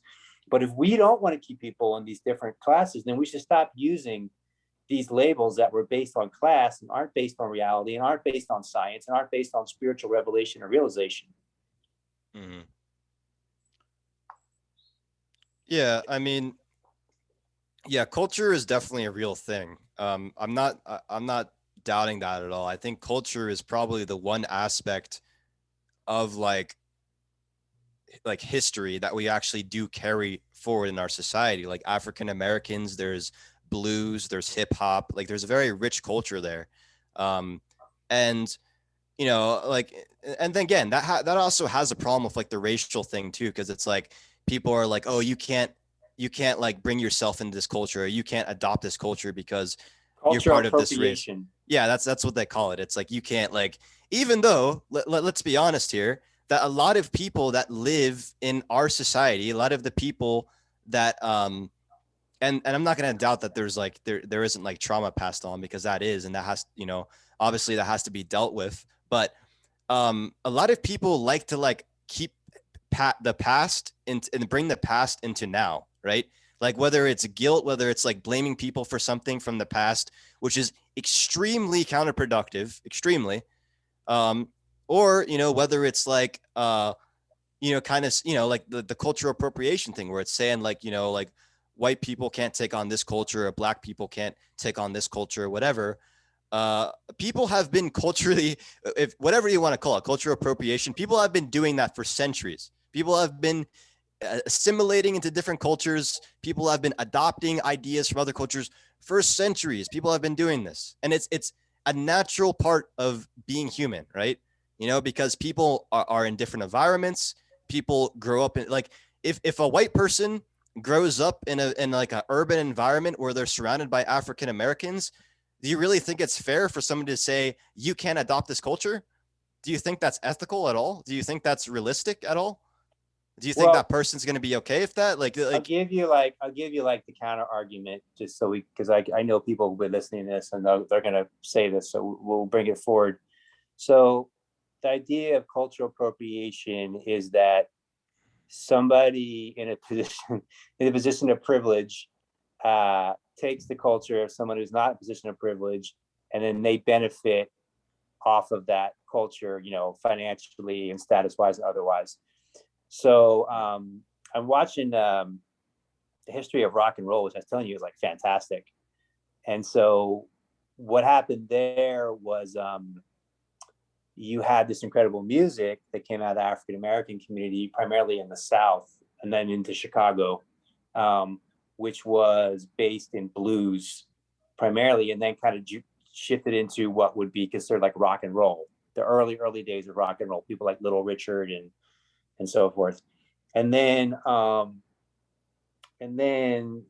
some white artists, Pat Boone, but the big one was Elvis Presley.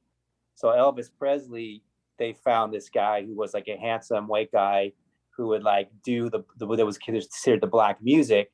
Then it crossed over into the white mainstream, and then he made all this money, and people look back on that, and there's a feeling of being upset because, hey, this guy, like, you know, he made money off of this music that was started by African American artists. So you know, so it's like, okay, you can see where they're coming from, but the bottom line is like, it's a free world, and like, if people like a certain culture of music and they want to sing that kind of music, or they want to play guitar that kind of a way, like, come on, like, let people do what they want to do and get into what they want to get into and eat the kind of food they want to eat and wear the kind of clothes they want to wear and wear their hair the way they want to wear their hair. Like, it's just about freedom, you know? And like, I understand that like there could be a sense of like, hey, this person's not respecting where this tradition comes from, or they don't understand where this tradition comes from.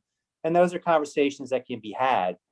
But I think most people, they're coming from a place of appreciation, and you can't stop it. Like, you end up being basically a segregationist, right? Like, if you're really going to take a strong stance on this, you end up being like a segregationist, like, oh, only these people with this color and this culture can do this, and these people with this color and culture. We're going back to the days of segregation.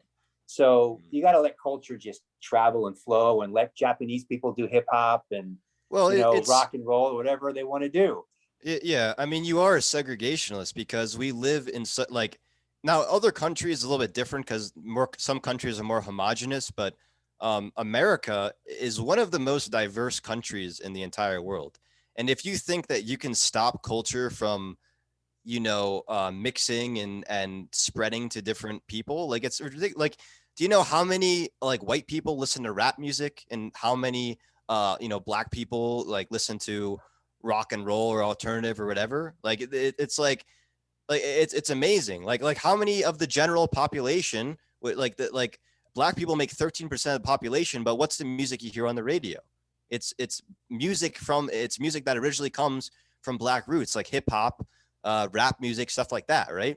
So it's like, if this music is being so widely spread so easily, then it shouldn't be a problem that people are you know, adopting this culture, because we live in a homogenous society where it's inevitable that culture is going to cross racial lines. And I shouldn't even be saying racial lines because, again, like, race isn't a real thing, but yeah, it is very segregationist because our country is diverse and it's becoming increasingly diverse, right?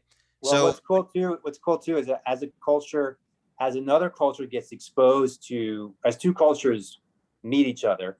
So let's say, let's go back to rock and roll. Like, one thing that's really interesting that doesn't really get talked about as much is that rock and roll was founded in the African American community. You know, that the music was rooted there.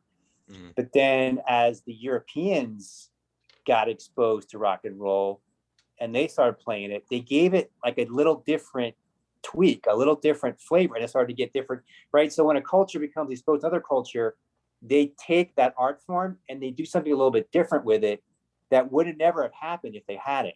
So you actually, like, it's actually valuable to have these different cultures exposed to other cultures, because that then they add their culture to the music and they bring something new out of it. You know, that's that's what life is. That's what this is. We need that evolution of the cultures mixing to continue to evolve and grow and, you know, expand in all these different ways. Mm-hmm. Yeah, and in a lot of ways, yeah. I mean, like it's kind of ridiculous to me because like I think culture becomes more beautiful when it's diverse, right? It becomes something more beautiful when it's not kept rigid. And people try it's the weirdest thing. It's like people try to keep the inevitable from happening, right? Like the inevitable is cultures mixing together. And if you don't want that to happen, then again, you're like a racist person because you want to keep people for like I said, like somebody who's born and raised in like a predominantly like black neighborhood, like you can't keep that person from adopting the culture. Like it's like it's almost disrespectful to them, you know, because like people nowadays, like people have no connection to the past, right? Like somebody who's born into a life where they're in a certain environment, they have nothing to do with what happened in the past. So if you're guilt shaming them or you're saying you can't do this because so and so and so because you look like this, then you're actually the enemy. You're the evil person because you're doing a disservice to that person. You're being very like disrespectful and like, you know, and I've seen like I've witnessed this firsthand, like in person. I witnessed people get shamed for their skin color, and all these things, like people that are like, you know, great people and people that were born that have like nothing to do with, I've never seen them like have a racist strand in their body, you know, and they get shamed just for because of their skin color, you know. And it happens the other way around too. Like, you know, people like I've also like I've seen racism as well, where people, you know, discriminate against black people because, you know, think they're less than, or, you know, they'll make jokes or whatever. So it happens both ways. But what you have to realize is that the reason why it happens at all is because of the fact that there's something that they can point out that's different about these people. As long as that exists, as long as race is a real thing, then racism will be a real thing because racism is based on race, right? Yeah. So, So the answer, so that brings up a great question. Like, why is that question? Why is the government continuing to fuel this separation? Like, why is this on when you like fill out forms for census or you fill out forms for college or universities? Why are they creating these weird divisions that don't even make any sense? Like, well, you know, Pacific Islander and Asian, what all these, it becomes more and more. Um, but you know, I mean, it is there to divide us, to separate us, and then to create this and tension and this battle for power grabbing between these different groups that aren't even like equally set up. Um, and the whole thing, the bottom line is for me, like I'm just interested in truth. So if that was a true thing, a real thing, I'd be all for it. But it's just not based in truth.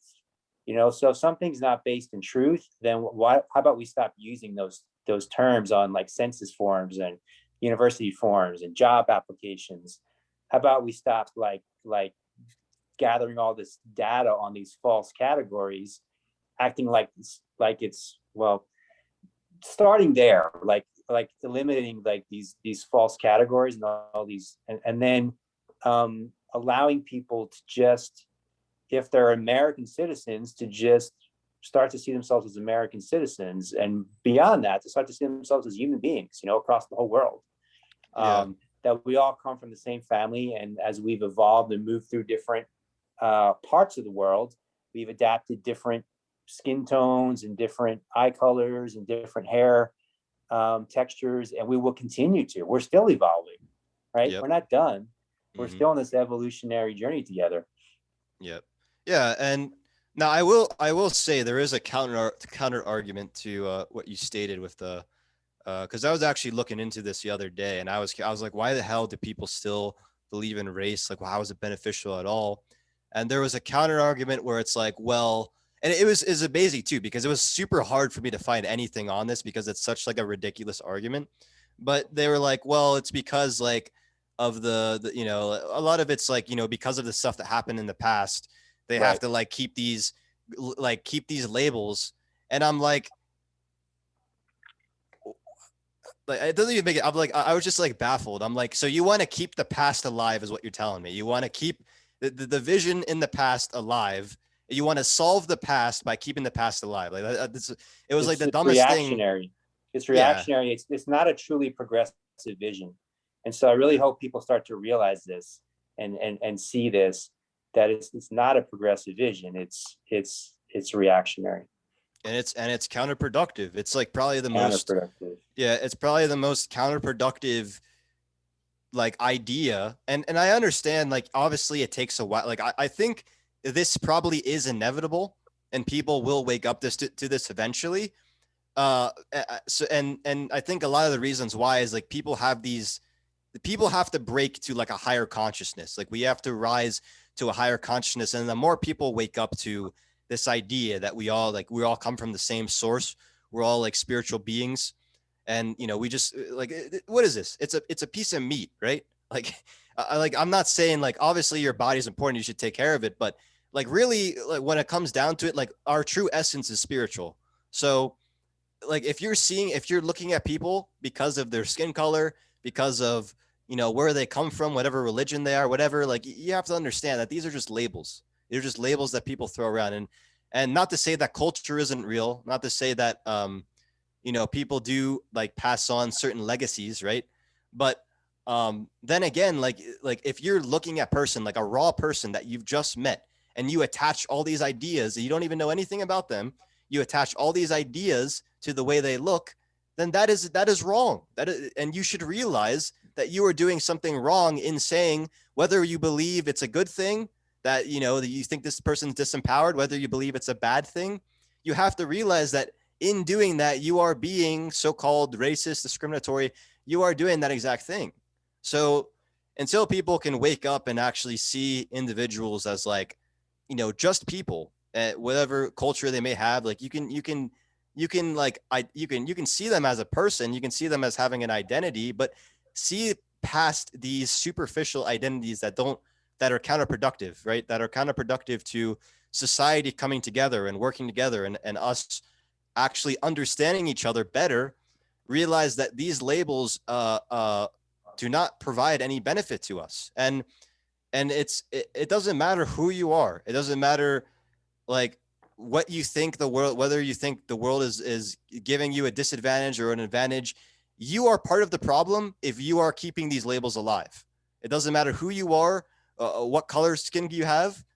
It doesn't matter what you believe about the world. If you continue to have these beliefs, if you continue to, perpetuate these ideas that they're like people are inherently separate, then you are helping to keep this idea of discrimination, all this stuff alive. So, and like people have to wake up to that, because it's the truth. And there's nothing else to it. If you don't want to believe in it, then you're part of the problem. And that's all it is. It's just going to keep happening if you keep ignoring it. And whether people want to face that or not, it's up to them, but they have to know that they do have that responsibility. It's a matter of like not being reactionary. I think as human beings, we're really emotional reactionary. And through being conscious and being present, we're able to respond in a conscious, creative way, as opposed to being reactionary. So the thing with race, I mean, most people are really well-intended. They want to justify, like you said, the wrongs of the past, and they want to take actions to amend those wrongs of the past. But in doing so, what they're doing is they're actually just furthering the illusion of division, the illusion of separation. And they're bringing the past to the future. They're bringing the present. The past to the future, and then every action has a counter reaction that just goes on and on and on. Like I told you, which was going to happen. I told you yesterday that I came across this PDF online from a group that seems like kind of a new group, which is called White Lives Matter. And they have a whole PDF, and they have all these things that they follow, and all these doctrines and stuff. And this is the inevitable outcome. You're just creating more division when you focus on division and separation. And then you create division here, then division becomes more over here. So we got to like step we got to transcend that. And honestly, like as you're talking, I'm thinking, well, actually the best way to do that, this is going to be like, surprising to some people listening, but I think the best way to do that is meditation, because when you get into the spiritual truth of who you really are, then you realize that the same essence in you is the same essence in everyone, and all these false labels start to fall away. And that's the real transformation for humanity is going to come through awakening in consciousness. It's not going to come through some kind of political law or some kind of anything other than an awakening in consciousness. And when that awakening in consciousness happens, then there can be politics that reflect that awakening in consciousness. There can be businesses that reflect that awakening in consciousness. There can be institutions that reflect that awakening in consciousness, and family dynamics that reflect the awakening in consciousness. But that's the foundation. Yeah, I mean, yeah, and that's like I feel like that's a very simple thing to understand. Like, it shouldn't be hard to understand that people have to do the individual work to make society better. Yet it's such a, like, for some reason, people have such a hard time understanding that. And I know why. It's because they haven't done the inner work yet. But people love to believe that like everything is going to get solved by these other people, that like they have to use some external source to solve their own inner problems. And that's why I said, like, people latch onto these identities, people latch onto these ideologies because of trauma and lack of identity. That is the reason why. And until people actually look inside themselves, and yeah, meditation helps as well, but I would say the majority of it is just critical thinking and really doing like the inner work, like really looking at yourself, being introspective, looking at the way you think, the thoughts you have, the beliefs you hold. Are these actually valuable to me, or are these a hindrance to myself and other people, right? Because I wouldn't have this idea about race if I didn't struggle through it myself. Being like a mixed kid in a school that was like, like I went to like a very diverse high school when I was younger, right? And I had like multiple different friends, but I didn't know where to fit in, right? I didn't really fit in with the black people, but I didn't really fit in with the white people either. And I was like, what? But then again, I realized like who I was as an individual had nothing to do with my skin color. Like, why should I hang out with a people because they look a certain way, right? Like, it didn't take me long to realize that the reason why I felt so conflicted inside, and I remember I was in so much pain to the point where like I was literally crying because I didn't know who I was. I didn't know where I fit in. I was like, why is this world so divided? Like why do I have to be in a world that's so divisive that I literally feel like I'm being like torn apart on the inside? Like, why is that the case? And then I realized like the world is not actually divided. People want to make it divided. People believe it's divided, but it's not actually. It's a mental construct that people make up. It's this mental We have to idea. align with the truth. We have to align with the truth. Yeah, exactly. Yeah, it's like a mental idea that people keep alive, because of trauma and lack of identity, and they keep these ideas alive of like separate races and all that stuff, and it's not really true. And once I realized that there wasn't actually an inherent division in people, there wasn't like a superior group and a less superior group or anything like that, then I was free, and I was the happiest. I was so happy because I wasn't like confused with these labels. I wasn't like writing down, like it's amazing. You have to like write down what race you are and all that stuff. And now, and it's funny because now whenever I do that, I put like other, because I'm like screw this. Why am I gonna like feed into this system? Yeah, but anyways, yeah. So yeah, because of that conflict I faced within myself, and because I had to overcome that, that's the only reason why I can see the solution for society, because I had to go through that myself. And I think a lot of people don't realize how hard it is to I don't know if like other, I'm sure like other biracial people can probably relate. But if you're like really somebody who's grown up in like a diverse environment and you don't really like fit into like any of these groups, like you don't fit into, or like whatever, you don't fit into one race or the other. It's very hard. Like it's a very like painful thing that you have to move through. And you have to realize that, like, you don't identify with, like, you're, it's kind of what made me understand that race does not have an inherent characteristic to it, because your character comes from something else. Like, it's like MLK said, I want people to be seen for their character, not their skin color. So, like, my character is who I am. It's not like my skin color. It's not the fact that, like, you know, um, it's not the fact that my dad's white, my mom's black or whatever, or like, and because of that, I'm like a specific, no, it's because, like, who I am is based off of the way I carry myself, the way I act, the way I treat people. That's what matters. And if you're saying otherwise, then you're part of the problem. Again, you're part of the problem. You're evil. I don't like throwing the word evil, but you're throwing going, that word out a little bit loosely. yeah, but you're going against, like, what is love. You're going against what is good for society. You're going against, it's a lack of I'd say it's a lack of awareness, right? So, like, the idea is to support people to become more aware and more conscious. That's all it's ever about, is like becoming more aware and more conscious. yeah. When you're more aware and conscious, then you can live more intentionally and creatively to create the life that you want to create, and then we together we can create the life that we want to create together. A life that is grounded in unconditional love, that's grounded in unconditional freedom and liberation, empowerment, and harmony.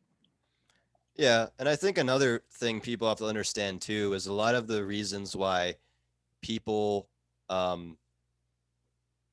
people like are racist or whatever people may say, a lot of it is insecurity. And a lot of it is like trying to, like, all of it has to do with self-love and self-development and doing the inner work. Because a lot of the reasons why people are racist or whatever, and I witnessed this, like, I've faced, so-called, I don't even like to call it racism, because it, like, race isn't a real thing, but it was based off of like my skin color.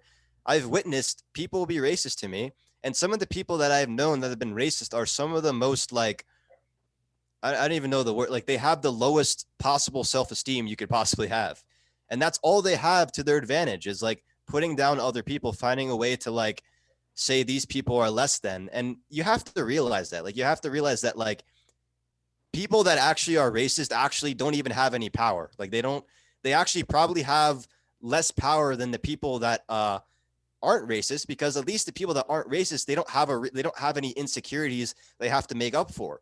Whereas these other people do. Like, they live off of putting other people down and telling people that they don't have any worth.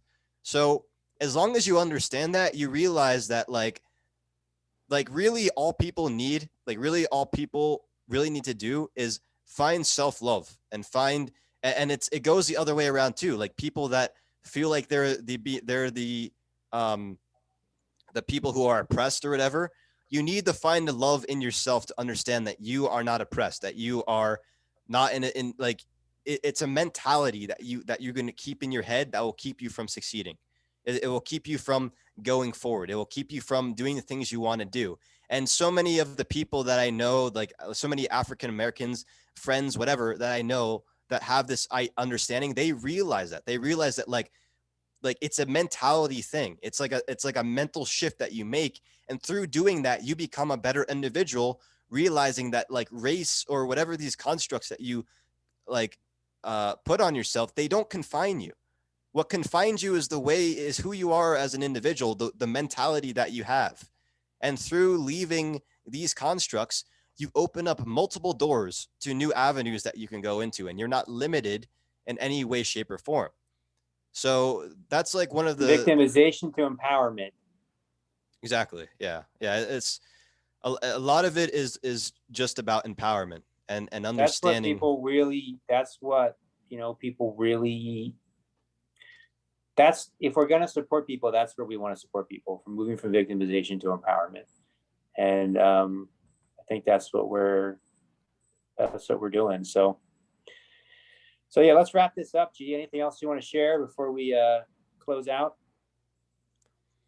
No, I mean, I think that's the gist of it. I think, yeah, that's the main thing people need to focus on is, realizing that you're the creator of your life, realizing that you are not the victim, And I think that goes back even with the thing with race, you know, where it's like blaming the past, blaming all these things. You have to realize that you're putting yourself, like, the question is not what happened. It's like, what are you going to do about it, right? What's the way forward? What's the progress we can make? I want to make one important distinction. I totally agree, but without denying what happened.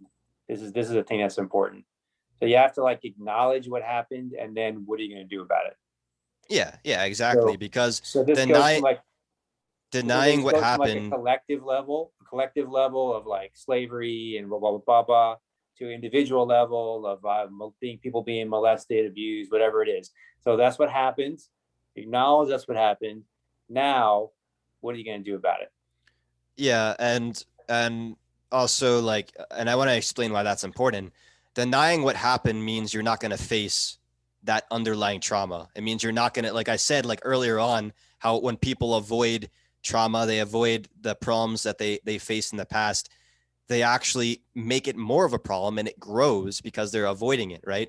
So what you have to do is, like, even in African Americans, I've noticed this in the African American population, that there is a lot of like trauma that's passed on. I noticed it in my own family, and I actually see, and I'm actually like, I'm pretty optimistic because I actually do see a lot of people that are actively like, they're actually realizing that trauma is there and they're facing it, and it's actually a very like, is a very positive thing that I see.